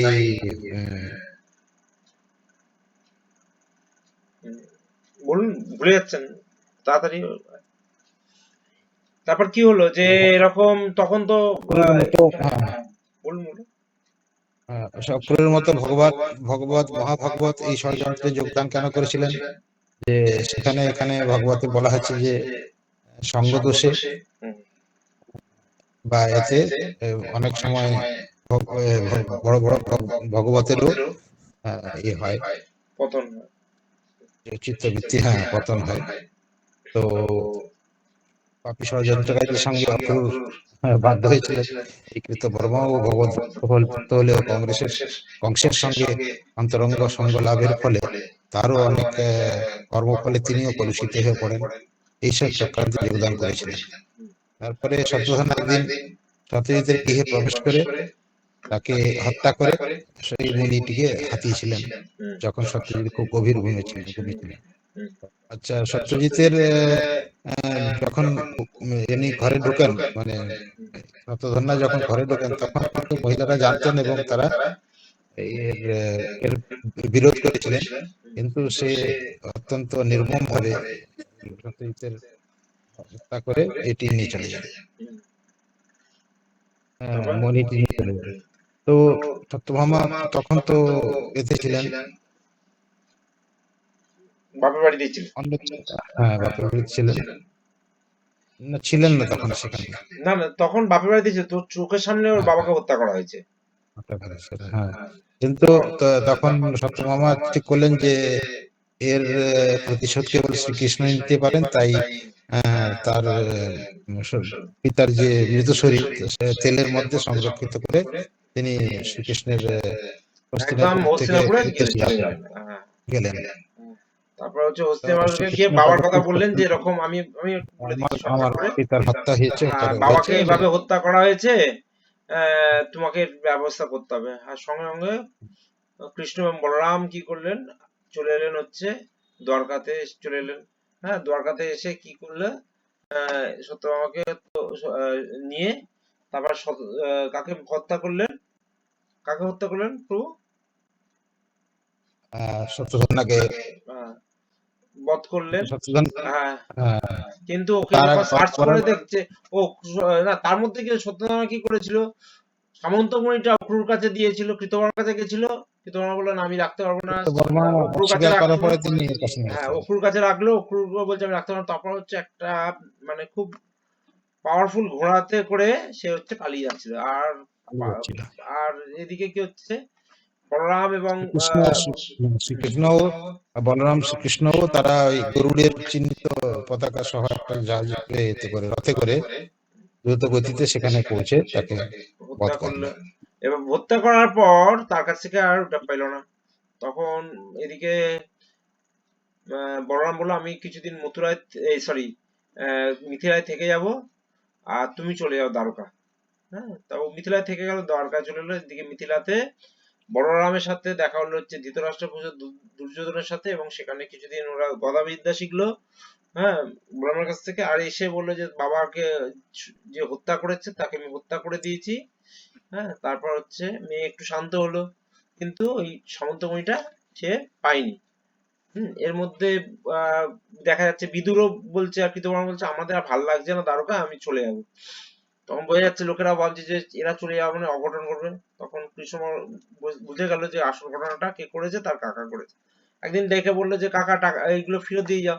বলে আমার কাছে তো নেই। বলে আমি জানি তোমার কাছে আছে, তুমি দিয়ে যাও। হ্যাঁ, কেন আমার কোনো দরকার নেই, আমার স্ত্রীরও দরকার নেই, আমার যে সন্তান হবে তার অধিকার আছে ওটাতে, যদি চায় ভবিষ্যতে। তখন কি বলবো, তখন বলছে একদিন ধরে বলছে যে ঠিক আছে দাদা, তোমার এত যে যজ্ঞ অনুষ্ঠান করছো, এত কিছু দিচ্ছ, পয়সা পাচ্ছ কোথা থেকে, আমি জানি তোমার কাছে আছে। তারপর লাস্টে ফেরত দিয়ে গেল। তারপর দেখুন ভগবানের এতটাই বৈরাগ্য যে নিজে ইন্দ্র তৃপ্তির জন্য রাখিনি, বলেছে ঠিক আছে তুমি আপাতত তোমার কাছে এটা গচ্ছিত রাখো, পরবর্তী সময় যখন দরকার লাগবে আমি তোমাকে দেবো। কিন্তু সবার সামনে কিন্তু দেখে নিলে আমি কিন্তু চোর নই। হ্যাঁ, জিনিসটা কিন্তু তোমার কাছেই রইল। এতটা আমরা করলাম। এবার হচ্ছে পরের চ্যাপ্টার যেটা আছে, তা কৃষ্ণের এখন পর্যন্ত কটা বিয়ে আমরা শুনেছি? তিনটে। তিনটে। তাহলে আর 8টা তো মেন মহিষী আছে। হ্যাঁ, তার 3টে যদি 8 থেকে 3 বাদ দিলে 5টা, তাহলে 5টা বিবাহ একবারে আপনারা বিবাহ খাওয়ার জন্য রেডি হয়ে নিন। এই পরের চ্যাপ্টারটা, হ্যাঁ, 5টা বিবাহ একসাথে হবে। আর নামগুলো আমরা শিখে নেবো। হ্যাঁ, চ্যাপ্টারটা আমরা মনে হয় আজকে হবে না। হ্যাঁ, কিছু যতটা হয় ততটা আমরা এগোবো। তারপর 5টা বিয়ে হয়ে গেল, তাহলে হচ্ছে 8টা বিয়ে হলো। তারপরের চ্যাপ্টারে যখন পরের দিন আবার বিয়ে হবে, 16,100টা যে ভৌমাসুর বধ হবে, তখন 16,100টা বিবাহ হবে আবার। এখন কদিন বিয়ে। ও, এই ঘটনাটা আবার হ্যাঁ মানে পরে আসছে। হ্যাঁ, পরের চ্যাপ্টার। প্রভু শুরু করেন। এরপরে কি কারোর হাত রাইজ 150 আছে? সেটা শুরু পরে কি কারোর হাত তোলা আছে, না সবার হাত নেমে গেছে? সিদ্ধান্ত করবে তো, উনি তো করেননি। হ্যাঁ হ্যাঁ, সেটা শুরু করবে। হ্যাঁ, ঠিক আছে। অষ্টপঞ্চাশতম অধ্যায় শ্রীকৃষ্ণের সাথে পঞ্চ রাজকন্যার পরিণয়। ধৃতরাষ্ট্রের ষড়যন্ত্র অনুযায়ী অগ্নিকাণ্ডের ফলে যদুগৃহে বসবাসকারী মাতা কুন্তী এবং পঞ্চপাণ্ডবের মৃত্যু সম্পর্কে এক গুজব চারিদিকে ছড়িয়ে পড়েছিল। কিন্তু দ্রৌপদীর স্বয়ম্বর সভায় তাদের আবার দেখা পাওয়া গিয়েছিল। তাই আবার শোনা যায় যে কুন্তী এবং পাণ্ডবরা এখনো জীবিত আছেন। গুজব হলেও ব্যাপারটা সত্যি। যখন তাদের রাজধানী হস্তিনাপুর ফিরে আসেন, তখন আবার জনসাধারণ তাদের সামনাসামনি দেখতে পায়। এই সংবাদ শ্রীকৃষ্ণ বলরামের কাছে পৌঁছলে তারা নিজেরা তাদের সঙ্গে সাক্ষাৎ করতে চান এবং এই উদ্দেশ্যে শ্রীকৃষ্ণ হস্তিনাপুর যেতে মনস্থ করলেন। এই সময় তার সেনাপতি যুযুধান এবং অন্যান্য বহু সৈন্য সামন্ত নিয়ে রাজকীয় বেশে শ্রীকৃষ্ণ হস্তিনাপুর পরিদর্শন করলেন। বস্তুত তিনি হস্তিনাপুর নিমন্ত্রিত হননি, তবু মহান ভক্ত পাণ্ডবদের প্রতি গভীর অনুরাগ বশত তিনি তাদের দেখতে গিয়েছিলেন। পূর্ব থেকে সংবাদ না জানিয়েই তিনি পাণ্ডবদের দর্শনের উদ্দেশ্যে যাত্রা করেন। শ্রীকৃষ্ণ দর্শন এইটুকুনি তাহলে হচ্ছে দেখুন কতগুলো ঘটনা পরপর ঘটছে, চিন্তা করে দেখুন। এদিকে তো তার সত্যাজিতে মারা গেল, অক্রূর হলো, আবার যে কারণে গেছিল হস্তিনাপুরে, আবার হস্তিনাপুরের খবর পেল কি যে এরা বেঁচে আছে। এবং তার মধ্যে কি হচ্ছে আপনারা জানেন পঞ্চপাণ্ডব অলরেডি বিয়ে করেছে দ্রৌপদীকে। দ্রৌপদীকে আগে ছিল 5 জন, সঙ্গে মা একটা, হ্যাঁ, এখন হয়ে গেছে কি 7 জন হয়ে গেল পরিবার, তাই তো নাকি? হ্যাঁ প্রভু। 6 জন থেকে 7 জন নিয়ে তারা হস্তিনাপুর এসেছে। এই খবরটা চারিদিকে ছড়িয়ে পড়লো, স্বয়ং কৃষ্ণ বলরামের কাছে চলে এলো। হস্তিনাপুরে আপাত দৃষ্টিতে খুব শান্তি লাগছিল, কিন্তু খুব একটা ধৃতরাষ্ট্র এবং তার পুত্ররা খুব একটা আনন্দ ছিল না। কিন্তু কৃষ্ণকে নিমন্ত্রণ করেনি। কৃষ্ণ আপনা আপনি দেখুন তার ভক্তদের উদ্দেশ্যে আবার কি হচ্ছে, সে দেখা করতে গেল। হ্যাঁ, যে তোমাদের মৃত্যু সংবাদ পেয়েছিলাম, কিন্তু তোমরা জীবিত আছো দেখে আমরা খুব খুশি হলাম, চলো তোমাদের দর্শন করতে এলাম। তারপর প্রভু বলুন, কৃষ্ণ পূর্ব থেকে শ্রীকৃষ্ণ পূর্ব থেকে সংবাদ না জানিয়ে তিনি পাণ্ডবদের উদ্দেশ্যে যাত্রা করেন। শ্রীকৃষ্ণকে দর্শন করা মাত্র তারা সকলে নিজ নিজ আসন থেকে উঠে দাঁড়ান। শ্রীকৃষ্ণকে মুকুন্দ বলেও অভিহিত করা হয়, কারণ শ্রীকৃষ্ণের নিত্য সান্নিধ্য লাভ করা মাত্র বা কৃষ্ণ ভাবনায় পূর্ণ হয়ে তাকে দর্শন করা মাত্র মানুষ সর্বপ্রকার জাগতিক উদ্বেগ উৎকণ্ঠা থেকে মুক্তি লাভ করে। শুধু তাই নয়, সঙ্গে সঙ্গে মানুষ অপ্রাকৃত আনন্দ উপলব্ধির আশীর্বাদ ও লাভ করে। তাহলে দেখা যাচ্ছে যে কৃষ্ণকে দর্শন করার সাথে সাথে কি হচ্ছে, তারা উঠে দাঁড়িয়ে এবং ভগবানকে দেখে কি নামে অভিহিত করছে এখানে, মুকুন্দ। হ্যাঁ, মুকুন্দ মানে কি? মুকুন্দ কথা অর্থ কি? যিনি জড়জাগতিক সমস্ত উদ্বেগ এবং উৎকণ্ঠা থেকে মুক্তি দান করেন। যে আমাদের অনেক সময় জীবনে উদ্বেগ কাজ করে। উদ্বেগ মানে কি? অ্যাংজাইটি কি না, বলবো, এমনি বাংলা মানে কি? কে বলবে উদ্বেগ বাংলা উদ্বেগ কি? মানে হচ্ছে অনেক সময় হয় না টেনশন, হ্যাঁ, দুশ্চিন্তা। অস্থিরতা যেটা হয়। ধরুন একটা লোক ছেলে মারা গেল, ধরুন অনেক সময় হয় না যে ধরুন কি অনেক সময় গেল, খবর পেলেন হয়তো এই লোকটা ইতে গেছে, প্রয়াগরাজে গেছিল ইতে, সে আর ফিরছে না। মানুষের মধ্যে কি হয়, একটা অস্থিরতা, দুশ্চিন্তা চিন্তা বলে প্রভু। সেই দুশ্চিন্তা থেকে হঠাৎ করে দেখুন 2 বছর 3 বছর পর যখন সেই লোকটা ফিরে আসে, তখন আরে তুই তো ছিলিস। ঠিক একই ভাবে এ যখন ছিল, অস্থিরতা হচ্ছিল যে ছেলেটা মরে গেল, 5টা ছেলে মা এমনি জ্বলে মরে গেল। হ্যাঁ, তারপর যখন ফিরে চলে এলো, কত বাড়ির লোক কত খুশি হয়ে গেল, পাড়ার লোক কত খুশি হয়ে গেল। তারপর প্রভু বলুন। ঠিক প্রাণহীন বা অচেতন অবস্থা থেকে জীবন্ত হয়ে ওঠার মতো পাণ্ডবরা শ্রীকৃষ্ণকে তাদের মধ্যে লাভ করে যেন নব জীবন লাভ করলেন। অচেতন অবস্থায় পড়ে থাকলে মানুষের অঙ্গ প্রত্যঙ্গ এবং ইন্দ্রিয়গুলি নিষ্ক্রিয় হয়ে পড়ে, কিন্তু চেতনা ফিরে আসা মাত্র ইন্দ্রিয়গুলি সক্রিয় হয়ে ওঠে। এইরকম শ্রীকৃষ্ণকে লাভ করে পাণ্ডবরা যেন তাদের চেতনা ফিরে পেলেন, এবং তাই শ্রীকৃষ্ণ সান্নিধ্যে তারা সকলেই প্রাণোচ্ছল হয়ে উঠলেন। শ্রীকৃষ্ণ তাদের সকলকে আলিঙ্গন করলেন এবং লীলা পুরুষোত্তম স্বয়ং ভগবানের স্পর্শে পাণ্ডবেরা অচিরেই সমস্ত জড়পুরুষ থেকে মুক্ত হয়ে গেলেন। তা এখানে দেখতে পাচ্ছি, দেখি ধরুন অনেক সময় দেখবেন কেউ যদি, একটা লোক ছিল, হঠাৎ করে ধরুন লোকটা ডেড বডি হয়ে গেল, মরে গেল, পার্থক্যটা কোথায়? কখন ডেড বডি হয়ে যায়? যখন শরীর থেকে, যখন ওই যে চেতন যে আত্মাটা শরীর থেকে যখন বেরিয়ে যায়, তখনই তো মানুষ তো মারা যায়, তাই তো? তখন আর নড়াচড়া করতে পারে না। ঠিক একই অবস্থায় যখন ভগবান নেই কারোর জীবনে, তখন হচ্ছে শরীরটা যেন হচ্ছে মৃত্যু শরীরের মতো ছিল। চিন্তা করে দেখুন, পঞ্চপাণ্ডব আছে, দ্রৌপদী আছে, তার মা আছে, কিন্তু কেউ তাদের অ্যাকসেপ্ট করে নিচ্ছে। তারা চাইছিল যে এরা মরে গেলে বাঁচি। আপনারা চিন্তা করে দেখুন, অনেক সময় হয় হ্যাঁ, পৈতৃক সম্পত্তিতে ধরুন অনেক দিন বাদে পৈতৃক সম্পত্তি নেওয়ার জন্য বাড়ির লোক হয়তো ফিরে এসছে, কিন্তু যারা এতদিন ধরে এনজয় করছিল তারা তাদের সাথে হয়তো ঠিক মতো কথাও বলছে না। তখন মনে হয় সেই ঘরের মধ্যে ধরুন এক ঘরে হয়ে যাওয়ার মতো অবস্থা। তখন কি হয়, কি অবস্থা হয়, হ্যাঁ, মানসিক অবস্থা ঠিক একই ভাবে পাণ্ডবদেরও সেই একই অবস্থা আছে, যে কেউ তাদের সাথে ভালোভাবে কথাও বলছে না। রাজপ্রাসাদে আছে কিন্তু ভালোভাবে কেউ কথা বলছে না। সেই সময় যখন একমাত্র মুকুন্দকে তারা দেখতে পেলো, ভগবানকে দেখতে পেলো, তখন যেন সেই উদাহরণটা হচ্ছে যে মৃত শরীরের মধ্যে যদি আত্মা প্রবেশ করার পর সেই মৃত শরীর যেমন আবার আনন্দে ছটফট করতে শুরু করছে, লাফালাফি করতে শুরু করে, ঠিক একই হচ্ছে যে ভগবান যখন ছিল না মনে হচ্ছিল মৃত শরীরের মতো পড়ে আছে। যখন ভগবান আবার এলো, আবার কোথায় হস্তিনাপুর এলো, এদের মধ্যে কিছু প্রাণ সঞ্চার দেখা গেল। প্রভু বলুন।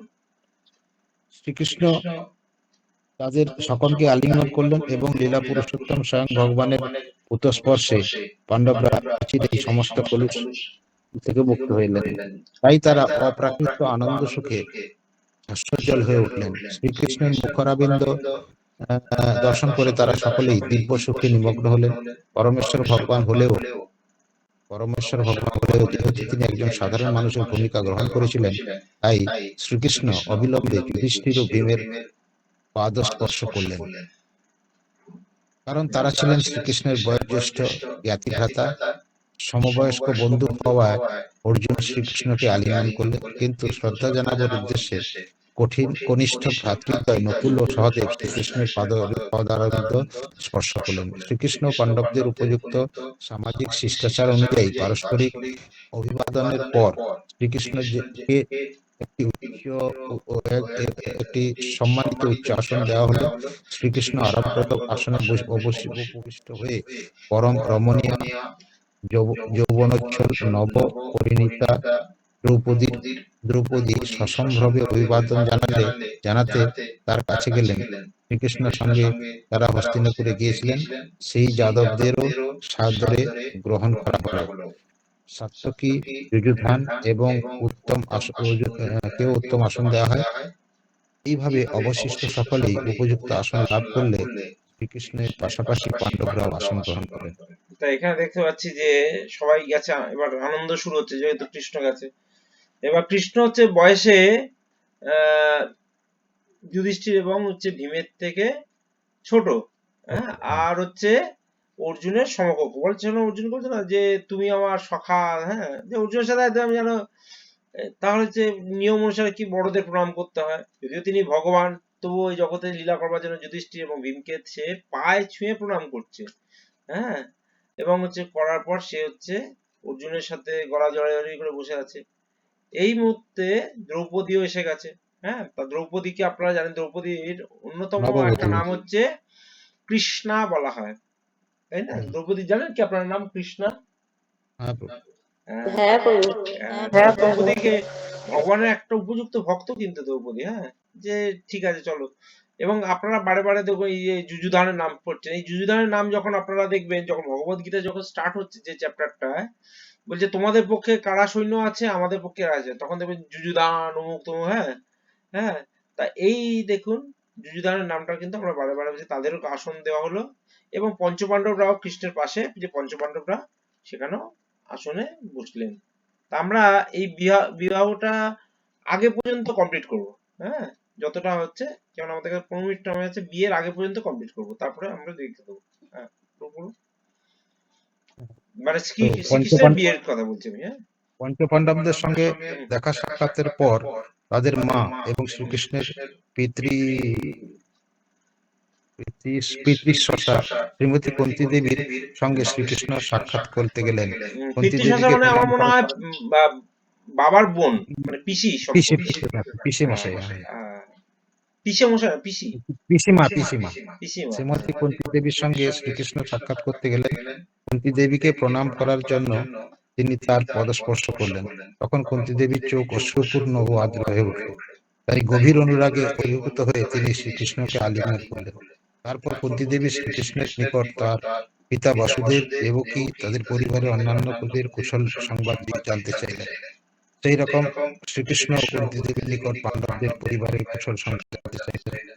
কৃষ্ণের সঙ্গে পারিবারিক সম্বন্ধ থাকলেও সাক্ষাৎ করা মাত্র কুন্তী দেবী বুঝতে পেরেছিলেন যে শ্রীকৃষ্ণই হচ্ছেন লীলা পুরুষোত্তম ভগবান স্বয়ং। কুন্তী দেবী অতীতে তার জীবনের চরম বিপদ সংকুল দিনগুলির কথা স্মরণ করলেন। তিনি স্মরণ করলেন কিভাবে তখন শ্রীকৃষ্ণের কৃপায় পঞ্চপাণ্ডব ও তিনি বিপদ রক্ষা পেয়েছিলেন। তিনি নিশ্চিতভাবে জানতেন যে ধৃতরাষ্ট্র তার পুত্রদের চক্রান্তে জতুগৃহ দাহ থেকে শ্রীকৃষ্ণ ছাড়া আর কেউ তাদের জীবন রক্ষা করতে পারত না। বাষ্পরুদ্ধ কণ্ঠে কুন্তী দেবী শ্রীকৃষ্ণকে তার জীবন কাহিনী বলতে লাগলেন। শ্রীমতী কুন্তী এখানে দেখতে বললেন, পাচ্ছি যে পিসির সাথে সম্পর্কে ভাইপো, তাই তো নাকি? ভাইপোর সাথে কথা হচ্ছে। হ্যাঁ, বলছে যে যদিও পিসি জানে যে ইনি তো সাধারণ কোনো ভাইপো নয়, হ্যাঁ, এই জড়জগতিক ভাইপো নয়, এ হচ্ছে আধ্যাত্মিক ভাইপো। বলে এই একমাত্র আমাকে কি করতে পারে, উদ্ধার করতে পারে। হ্যাঁ, তার জন্য কিছু কথোপকথন চলছে। তখন হচ্ছে তার জীবন কাহিনী যেটা অবস্থা হয়েছে, যে কোথায় কিভাবে সমস্যা হয়েছে সেগুলো হচ্ছে একবার বলতে থাকছে। তারপর শ্রীমতী কুন্তী বললেন, আচ্ছা, আপনাদের মধ্যে আর কেউ পড়বে? ইন্টারেস্ট আছেন পড়তে? হ্যাঁ প্রভু, আমি আছি। আচ্ছা, কে? আমিটা এবার নামটা বলুন, সুবিধা হবে। পিয়াসী মাতাজি? আমি কৃষ্ণা বলছি প্রভু। আচ্ছা, কৃষ্ণ মাতাজি। আর পিয়াসী মাতাজিও বলছেন নাকি? এই তো দ্রৌপদী মাতাজি পড়বে, দ্রৌপদী মাতাজি পড়বে এখন। দ্রৌপদী মাতাজি? কৃষ্ণা, কৃষ্ণ। মানে আচ্ছা কৃষ্ণ মাতাজি। আচ্ছা আচ্ছা, হ্যাঁ বলুন মাতাজি, বলুন। প্রভু আমি পড়বো? হ্যাঁ, কৃষ্ণ মাতাজি বলুন। আচ্ছা ঠিক আছে। শ্রীমতী কুন্তী বললেন, হে কৃষ্ণ, আমাদের সম্পর্কে সংবাদ পাওয়ার জন্য ভাই অক্রুরকে যখন তুমি পাঠিয়েছিলে, সেই দিনটির কথা এখনো আমার মনে আছে। এর অর্থ হচ্ছে তুমি স্বাভাবিকভাবেই আমাদের কথা সর্বদা মনে রাখো। যখন তুমি অক্রুরকে পাঠিয়েছিলেন, তখনই আমি বুঝতে পেরেছিলাম যে আমাদের বিপদের কোনো সম্ভাবনাই নেই। তুমি আমাদের কাছে অক্রুরকে পাঠানো মাত্রই আমাদের জীবনে সৌভাগ্যের সূচনা হলো। সেই সময় থেকেই আমি নিশ্চিত হয়েছিলাম যে আমরা নিরাপত্তাহীন নয়। আমাদের পরিবারবর্গ কৌরবদের দ্বারা নানাভাবে বিপন্ন হলেও আমি দৃঢ় নিশ্চিন্ত যে তুমি আমাদের স্মরণ করো, আমাদের সদা সর্বদা সুরক্ষার ব্যবস্থা করো। শুধু তোমার চিন্তা করেই ভক্তরা সকল জড় জাগতিক বিপর্যয় থেকে মুক্ত হয়। আর আমাদের কথা তো বলাই বাহুল্য, কারণ স্বয়ং তুমি আমাদের মনে রাখো। তাই হে প্রিয় কৃষ্ণ, আমাদের দুর্ভাগ্যের কোনো প্রশ্নই ওঠে না। তোমার কৃপাদৃষ্টির ফলে আমাদের অবস্থা সর্বদাই শুভ ও মঙ্গলময়। তাহলে এখানে দেখুন যে কুন্তী দেবী কি ধরনের প্রার্থনা করছে। দেখুন, আমরা এই জগতে যদি কমপ্লেনের লিস্ট বার করি, দেখবেন এক লম্বা কমপ্লেনের লিস্ট বেরিয়ে আসবে। তাহলে কিন্তু যারা ভক্ত আছে তারা কমপ্লেনের লিস্ট এত বার করে না। তারা উল্টে যে জগতে যতটা পেয়েছে তার জন্য সবসময় হচ্ছে ভগবানকে থ্যাংক ইউ বলে। হ্যাঁ, যে দেখুন কুন্তী কত সমস্যায় আছে, তার হাজবেন্ড মারা গেছে, হ্যাঁ, তার ছেলেরা হচ্ছে বিপদে পড়ছে, তাদের মারা যাওয়ার জন্য সবসময় চক্রান্ত করে যাচ্ছে। হ্যাঁ, কিন্তু তা সত্ত্বেও সে হচ্ছে হাসছে যে অক্রুরকে যখন পাঠিয়ে দাও, তুমি কৃষ্ণ তুমি কত চিন্তা করছো আমার জন্য, আমাদের জন্য কত চিন্তা করো, কেন অক্রুরকে পাঠিয়ে তুমি আমাদের খোঁজ খবর নিয়েছো, তার জন্য তোমাকে। আর যখন তুমি আমার খোঁজ খবর নিলে, তোমার আমি জানি তাহলে কৃষ্ণ আমার যখন খোঁজ নিচ্ছে, আমার কিছু চিন্তা করে দেখুন, এই জগতে যদি আমাদের খোঁজ খবর যদি ভগবান নিতে পারেন, হ্যাঁ, তাহলে আমাদের চিন্তা করার কোনো দরকার নেই। সেই মনোভাবটা হচ্ছে তিনি দিচ্ছেন। তারপর বলুন। প্রভু পড়বো? বলুন। তোমার কৃপা দৃষ্টির ফলে আমাদের অবস্থা সর্বদাই শুভ ও মঙ্গলময়। কিন্তু তুমি আমাদের প্রতি কৃপাবশত কৃপা পরবশ হওয়াতে কারো ভুল বোঝা উচিত নয়। যে তুমি কারোর প্রতি পক্ষপাতিত্ব করো আর অন্যদের দিকে তেমন মন দাও না, তেমন মন দাও না। তুমি সেই রকম বৈষম্য করো না। কেউ তোমার বিশেষ প্রিয় বা পাত্র নয়, আবার কেউ তোমার শত্রুও নয়। যেহেতু তুমি পরমেশ্বর ভগবান, তাই প্রত্যেকের প্রতি সমভাবাপন্ন এবং প্রত্যেকেই তোমার একান্ত আশ্রয় লাভের সুযোগ পেতে পারে। তবে বাস্তব বাস্তব ক্ষেত্রে যে সকল ভক্ত সর্বদাই তোমার কথা চিন্তা করে, তুমি বিশেষভাবে তাদের অনুগ্রহ করো। দেখুন এখানে প্রেম ভগবদ গীতা একটা শ্লোক আছে, সেই শ্লোকে বলা হচ্ছে যে ভগবান বলছে আমার কেউ মানে প্রিয় নয়, আমার কেউ অপ্রিয় নয়, আমার কেউ কাছেরও নয়, আমার কেউ দূরে নয়। কাছের ধরুন দূরের কারা হয়ে যায়, আমরা তথাকথিত দেখুন ভগবানের যদি জগতে যদি সবকিছুই যদি ভগবানের হয়, যে অসুররা আছে তারা কার? ভগবানের তৈরি, হ্যাঁ তাই তো? হ্যাঁ প্রভু, হ্যাঁ, হ্যাঁ এবং প্রভু। অসুরদের সাথে যারা লড়াই করছে তারাও তো ভগবানেরই লোক। তাহলে মানে এক সন্তানের দিকে বেশি ফেভার করব, আর এক সন্তানের দিকে বেশি ফেভার করবো না, এতো না তো। ভগবান সে হচ্ছে নিরপেক্ষ থাকে, যে সবাই আমার কাছে সমান। কিন্তু ভগবান আবার ভগবদ গীতাতে এটাও বলছে যে সেটা বলছে আমার কেউ নিজের নিকটও নেই, আমার কেউ পরেও নেই, কিন্তু যে শ্রদ্ধা সহকারে আমার ভজনা করে আমি তার হৃদয়ে থাকি। তাহলে প্রকারান্তে ভগবান একটা কথা বলতে থাকলো যে ভগবান একটুখানি ফেভারেবল আছে। কার জন্য ফেভারেবল আছে? যারা ভক্ত ভগবানের নাম করে তার জন্য ফেভারেবল আছে। আর যারা ভগবানের ভক্তি করে না, ভগবান তাদের দিকে ফিরেও তাকে না। আগের কথা হচ্ছে ভগবানের কেউ নিজেও নি পরও নি। বোঝা যাচ্ছে এই কথাটা? হ্যাঁ, হ্যাঁ হ্যাঁ, প্রভু। যদি ভগবানের ভক্তি করছেন না, হ্যাঁ, কোনো ভগবান ফিরেও তাকাবে না। যে তখন ভগবান হচ্ছে ওই পরমাত্মা রূপে সাক্ষী রূপে থাকবে। হ্যাঁ, তুমি কি করছো তোমার কর্মফল দেখবে, তুমি এই পাপ করেছো, ভগবান দেখবেন একদম পুরো পরমাত্মা রূপে সাক্ষী রূপে আছে। কিন্তু তখন যদি আপনি ভগবানের ভক্তি করেন, এই পরমাত্মা রূপে ভগবান কি করছে, হ্যাঁ, গুরু রূপে, হ্যাঁ, পরমাত্মাকে বলা হয় চৈতি গুরু। সে আপনাকে গাইড করে, না না এটা করিস না, এটা করাটা। অনেক সময় আমাদের হয় না মন বলছে, মনটা, হ্যাঁ দেখবেন ভক্তি করলে অনেক সময় ভগবান আমাদের কি হচ্ছে গাইড করে দেয়। তখন দেখবেন অনেক আজে বাজে কাজ থেকে কিন্তু আমাদের কিন্তু রক্ষা করে দেয়। আর একটা হচ্ছে ভক্তি করলে একটা যেটা বাড়তি সুবিধা হচ্ছে, আমরা জানি না যে আমাদের জন্মের পরে পরবর্তী সময় আপনারা কেউ জানেন যে মনুষ্য জন্ম লাভ করবেন কিনা? না প্রভু, এগুলো জানবো না। আপনারা কেউ জানেন না, কিন্তু ভগবান নিজে বলছে যদি আপনারা, যেহেতু আমাদের ভগবানের কথা শুনছে, ভগবানের ক্লাস অ্যাটেন্ড করছে, এইটুকুনি আপনাদের গ্যারান্টি যে আপনারা সবাই মনুষ্য জন্ম লাভ করবে। মানে এর চেয়ে নিচে আপনাদের কখনো অধঃপতন হবে না। বুঝতে পারছেন কি কথাটা? হ্যাঁ প্রভু। হ্যাঁ, কিন্তু আপনি এই ক্লাস করছেন, এবার ধরুন বাইরে বেরোলেন, রাস্তা বার করলেন, রাস্তায় বাইরে দেখলেন চারটে লোক বসে আছে, তারা কিন্তু জানে না যে তাদের মৃত্যুর পর কি উপলব্ধি। অর্ধ মানুষ হয়ে জন্মাবে কিনা তাও জানে না, ছারপোকা হয়ে জন্মাবে কিনা তাও জানে না। কিন্তু আপনারা যেহেতু ক্লাস করছেন, ভগবানের কথা স্মরণ করছেন, অন্তত ভগবানের নামটা বলছেন, হ্যাঁ, ভগবানের কথা ভগবান কিন্তু অন্তত আপনাদের সবচেয়ে মিনিমাম অন্তত মনুষ্য জন্ম দেবে। এটা হচ্ছে 100,000% ভগবান বলছে গ্যারান্টি দিচ্ছে। হ্যাঁ, এরপর যদি আরো একটু বেশি ভক্তি করেন, হয়তো আপনাদের হয়তো তার থেকে একটু মানে আরেকটু বেশি ভক্তি করলেন, হয়তো কোনো ধনী পরিবারে আপনার জন্ম হবে। আরেকটু বেশি পরিবারে ভক্তি করলেন, হয়তো আপনাকে কোনো ব্রাহ্মণ পরিবারে জন্ম দিল। আরেকটু বেশি দিলেন, হয়তো রূপবান দিল। হ্যাঁ, আরেকটু বেশি ভক্তি করলেন, হয়তো আপনাকে কোনো দেবতা করে দিল। আরেকটু বেশি ভক্তি করলেন, ভগবান হয়তো আপনাকে ভগবত ধামে নিয়ে চলে গেল। হ্যাঁ, কিন্তু আপনারা মনুষ্য জন্ম পাবেন, এটা হচ্ছে গ্যারান্টি। এটাও কি কম? না প্রভু, এটাও অনেক। না প্রভু। হ্যাঁ, এটাও অনেক, তাই না?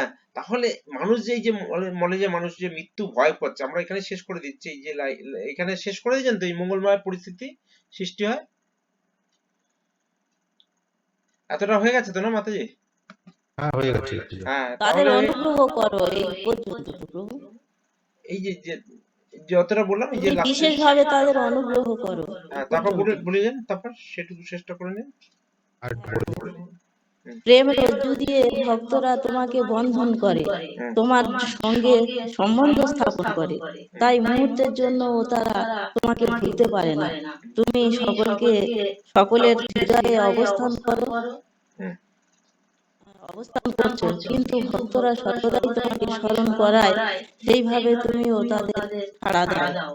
সকল সন্তানের প্রতি স্নেহপরায়ণা হলেও যে সন্তান মায়ের উপর সম্পূর্ণ নির্ভরশীল, তার প্রতি মা বিশেষ যত্নবান হন। হে কৃষ্ণ, আমি নিশ্চিতভাবে জানি যে সকলের হৃদয়ে অবস্থান করে তুমি অনন্য ভক্তের জন্য সর্বদাই শুভ ও মঙ্গলময় পরিস্থিতি সৃষ্টি করো। ঠিক আছে, এইটুকুনি আজকে থাকলো আমাদের। আমার পেজ অনুসারে মাথায় রাখবেন 259 পেজ আমার। হ্যাঁ, আপনারা আপনাদের পেজটার নম্বরটা একটু বলে দিন, কত নম্বর পেজে আছে আপনাদের? 433, 433। আর দেখুন, যারা অনেকের কাছে আপনাদের কাছে বই আছে, হ্যাঁ, কেননা কি বলুন তো, এরকম আপনারা ভগবত গীতাও কেনা আছে আপনাদের কাছে বই, এই ক্লাস ছাড়া বই হয়তো ওপেন করাই হয় না। তার জন্য আমরা অনুরোধ হচ্ছে আপনারা বইটা ওপেন করুন। হয়তো সারা জীবন হয়তো বইটাই ওপেন করলেন না, ক্লাসটা হয়তো লীলাপুরুষোত্তম শ্রীকৃষ্ণ বইটা পড়া হয়ে গেল, কিন্তু বইটা ওপেন করা হলো না। কিন্তু আপনারা চেষ্টা করবেন যে, আর দেখবেন আমরা ভক্ত সঙ্গে আছি বলে দেখবেন অত একসাথে দেখবেন 2-3টে চ্যাপ্টার হয়ে যাচ্ছে। বাড়িতে দেখবেন কপাতা পড়া হয়, যাদের বই আছে বলুন তো, হয় কি? হ্যাঁ প্রভু, হ্যাঁ। হ্যাঁ, না পড়া প্রভু, হয় কি এবারে রেগুলার? অন্য বইগুলো পড়ি, ওই জন্য আর ওই বইটা। না না, অন্য বই পড়লেও কপাতা পড়তে পারেন আপনি, বলুন তো। না প্রভু, বেশি তো পড়া হয় না। হ্যাঁ, কিন্তু দেখুন একটা ভক্ত সঙ্গে আছে বলে দেখুন একসাথে দেখুন চ্যাপ্টার পার চ্যাপ্টার কমপ্লিট হয়ে গেছে অলরেডি। দেখবেন আমাদের এই বইটার অর্ধেকের বেশি, আপনাদের দেখুন বইটা যে হাতটা ধরে দেখুন যে যতটা আছে 50% বেশি হয়ে গেছে কমপ্লিট, তাই না? হ্যাঁ, হ্যাঁ প্রভু, হ্যাঁ, হ্যাঁ প্রভু। হ্যাঁ, এবার আমাকে এখন থেকে ভাবতে হচ্ছে যে এই বইটা শেষ হওয়ার পর পরবর্তী সময় কি বই পড়ানো হবে। তাহলে চিন্তা করে এবার চিন্তা করে দেখুন বইটা কখন শেষ হয়ে যাবে, আর বইটা হয়তো ওপেনই হলো না। যাদের কথা বলছি, যারা যারা রেগুলার বই খুলে পড়ছেন, বইয়ে দাগ দিচ্ছেন, হ্যাঁ, তাতে সুবিধা। হ্যাঁ, আর যারা বইয়ে দাগ দিচ্ছেন না, বই খুলছেনই না, ওই বইটা ওই রকমই হয়ে পড়ে থাকবে সারা জীবন, আর দেখবেন বই খোলাই হবে না। ফলে আপনারা বই নিয়েছেন, আমার কাছে অনুরোধ হচ্ছে অন্তত বইটাকে, আমরা স্ক্রিন শেয়ার করছি, হয়তো কোনো সময় এমন জায়গায় নেটওয়ার্ক আছে যেখানে হয়তো আপনারা পড়তে পারছেন না, হয়তো বই নিয়ে যেতে পারেননি, তার জন্য ঠিক আছে। কিন্তু যার বাড়িতে বই আছে, কৃপা করে আপনাদের অনুরোধ হচ্ছে বইটা পড়ুন। হ্যাঁ, দেখুন অনেক নতুন নতুন কত নতুন নতুন আপনারা গল্প শুনতে পাচ্ছেন। হ্যাঁ, সামন্তক মুনির কথা শুনতে পারলেন, আপনারা জানতে পারলেন যে কিভাবে সামন্তক মুনি কোথা থেকে, এই গল্পগুলো কোনোদিনও এর আগে আপনারা আমার মনে হয় নি শুনেছেন, তাই তো নাকি? এখন শুনিনি, এর আগে শোনা শুনেছি। হয়নি। এইভাবে শোনা হয় না, তাই না? ফলে অনেক ডিটেলে কিন্তু আমরা যাচ্ছি আস্তে আস্তে। দেখুন সেই ভাবুন যে আমরা যখন ক্লাস শুরু করেছিলাম লীলা পুরুষোত্তম শ্রীকৃষ্ণ, তখন ভগবান শ্রীকৃষ্ণের জন্ম হচ্ছে কোথায়, একটা কারাগারের মধ্যে। সেখান থেকে ভগবান বড় হলো, চুরি করলো, দামোদর লীলা হলো, ভগবানের মুখে কখন পুতনা বধ হচ্ছে, সেই পড়তে পড়তে হচ্ছে ভগবান হচ্ছে মথুরা ত্যাগ করে দ্বারকা চলে এলো। হ্যাঁ, মথুরায় গিয়ে কংসকে বধ করলো, কংসকে বধ করার পর দ্বারকায় কত লীলা আস্তে আস্তে পড়ছি, এবং হচ্ছে এই চ্যাপ্টারটা যেটা পড়ছি ভগবানের অলরেডি 3খানা বিয়ে গেছে। তাহলে চিন্তা করে দেখুন আস্তে আস্তে কিন্তু আপনারা দেখুন ডিটেলে জানতে পারছেন ভগবান শ্রীকৃষ্ণ সম্বন্ধে। আর প্রভুপাদকে তো অসংখ্য ধন্যবাদ, যে প্রভুপাদ যদি না থাকতো ভগবানের সম্বন্ধে এত ডিটেলে আমাদের কে বলতো।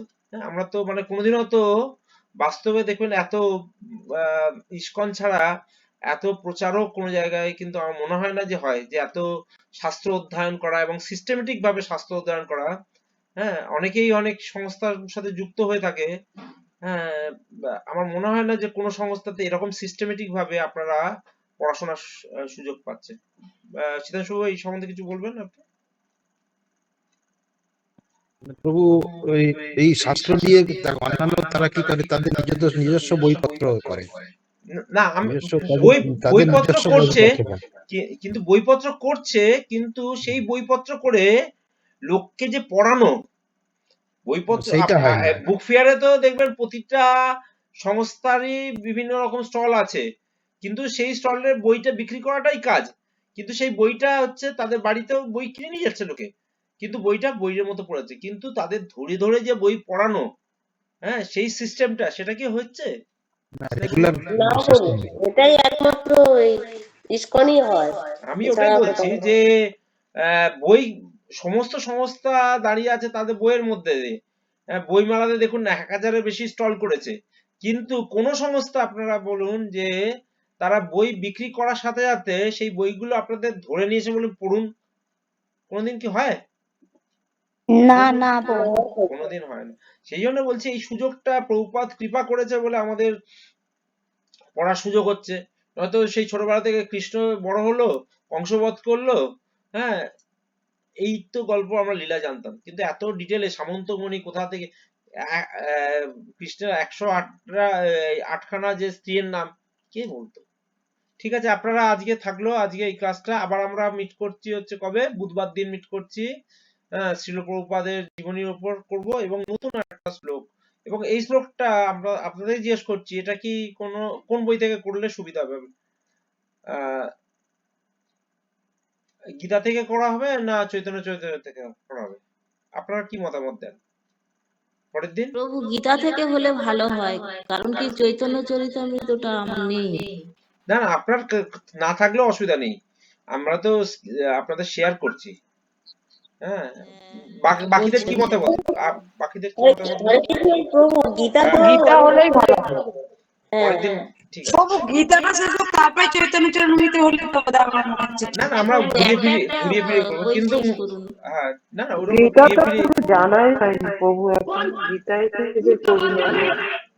না, আমরা গীতা গীতা থেকে করেছিলাম। হোক প্রভু। আপনি অনিমা মাতাজি জয়েন, আর এই যে ক্লাসটা হচ্ছে এটা শ্লোকার ক্লাস হচ্ছে, এটা কি গীতা জানানোর ক্লাস নয়।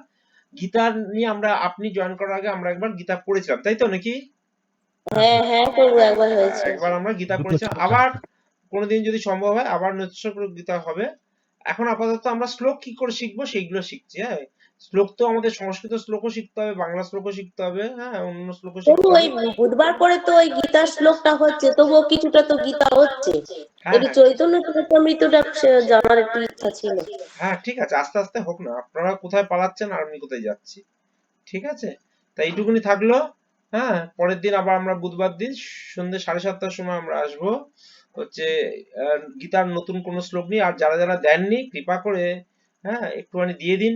প্রভুপাদের উপর আমরা কোশ্চেন দিচ্ছি, হ্যাঁ, এত খেটে আপনারা একটু কষ্ট করে, আমাকে কোশ্চেন লিখতে গেলেও সময় লাগে, আপনারা কষ্ট করে একটুখানি লিখতে পারছেন না।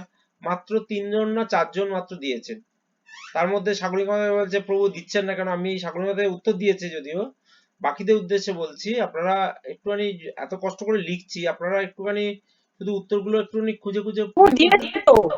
না না, আপনাকে বলছি না, যারা দেয়নি তাদের উদ্দেশ্যে বলছি, মাত্র 4জন দিয়েছে। হ্যাঁ, আমার ক্লাসে প্রভু প্রায়, আমার যায়নি।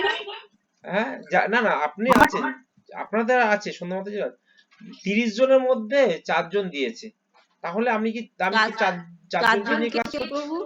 হ্যাঁ, প্রভু চারজন কে কে? তার মধ্যে আপনি দিয়েছেন কি? হ্যাঁ প্রভু, আমি হ্যাঁ, দিয়েছি। তাহলে আপনি আছেন 4জনের মধ্যে। ঠিক আছে, তার জন্য বলছি আপনারা সবাই শ্লোকগুলো দিন, মুখস্থ যারা করছেন শ্লোকগুলো দিন।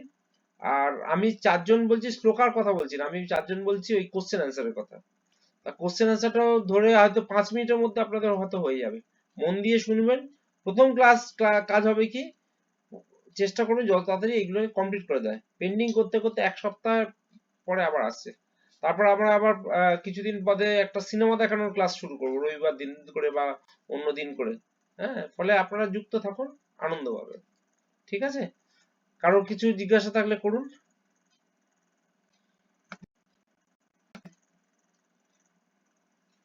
কারোর কিছু জিজ্ঞাসা আছে? যাতে আমরা ক্লাস শেষ করবো, আবার বুধবার দিন আমরা সবাই একসাথে একত্রিত হবে। সবাই মিলে একবার হরে কৃষ্ণ মহামন্ত্র বলে ক্লাসটা শেষ করছি। হরে কৃষ্ণ হরে কৃষ্ণ কৃষ্ণ কৃষ্ণ হরে হরে, হরে রাম হরে রাম হরে রাম রাম রাম হরে হরে। হরে কৃষ্ণ কৃষ্ণ কৃষ্ণ হরে হরে, হরে রাম হরে রাম হরে রাম। হরে কৃষ্ণ কৃষ্ণ কৃষ্ণ হরে হরে। রাম রাধে রাধে।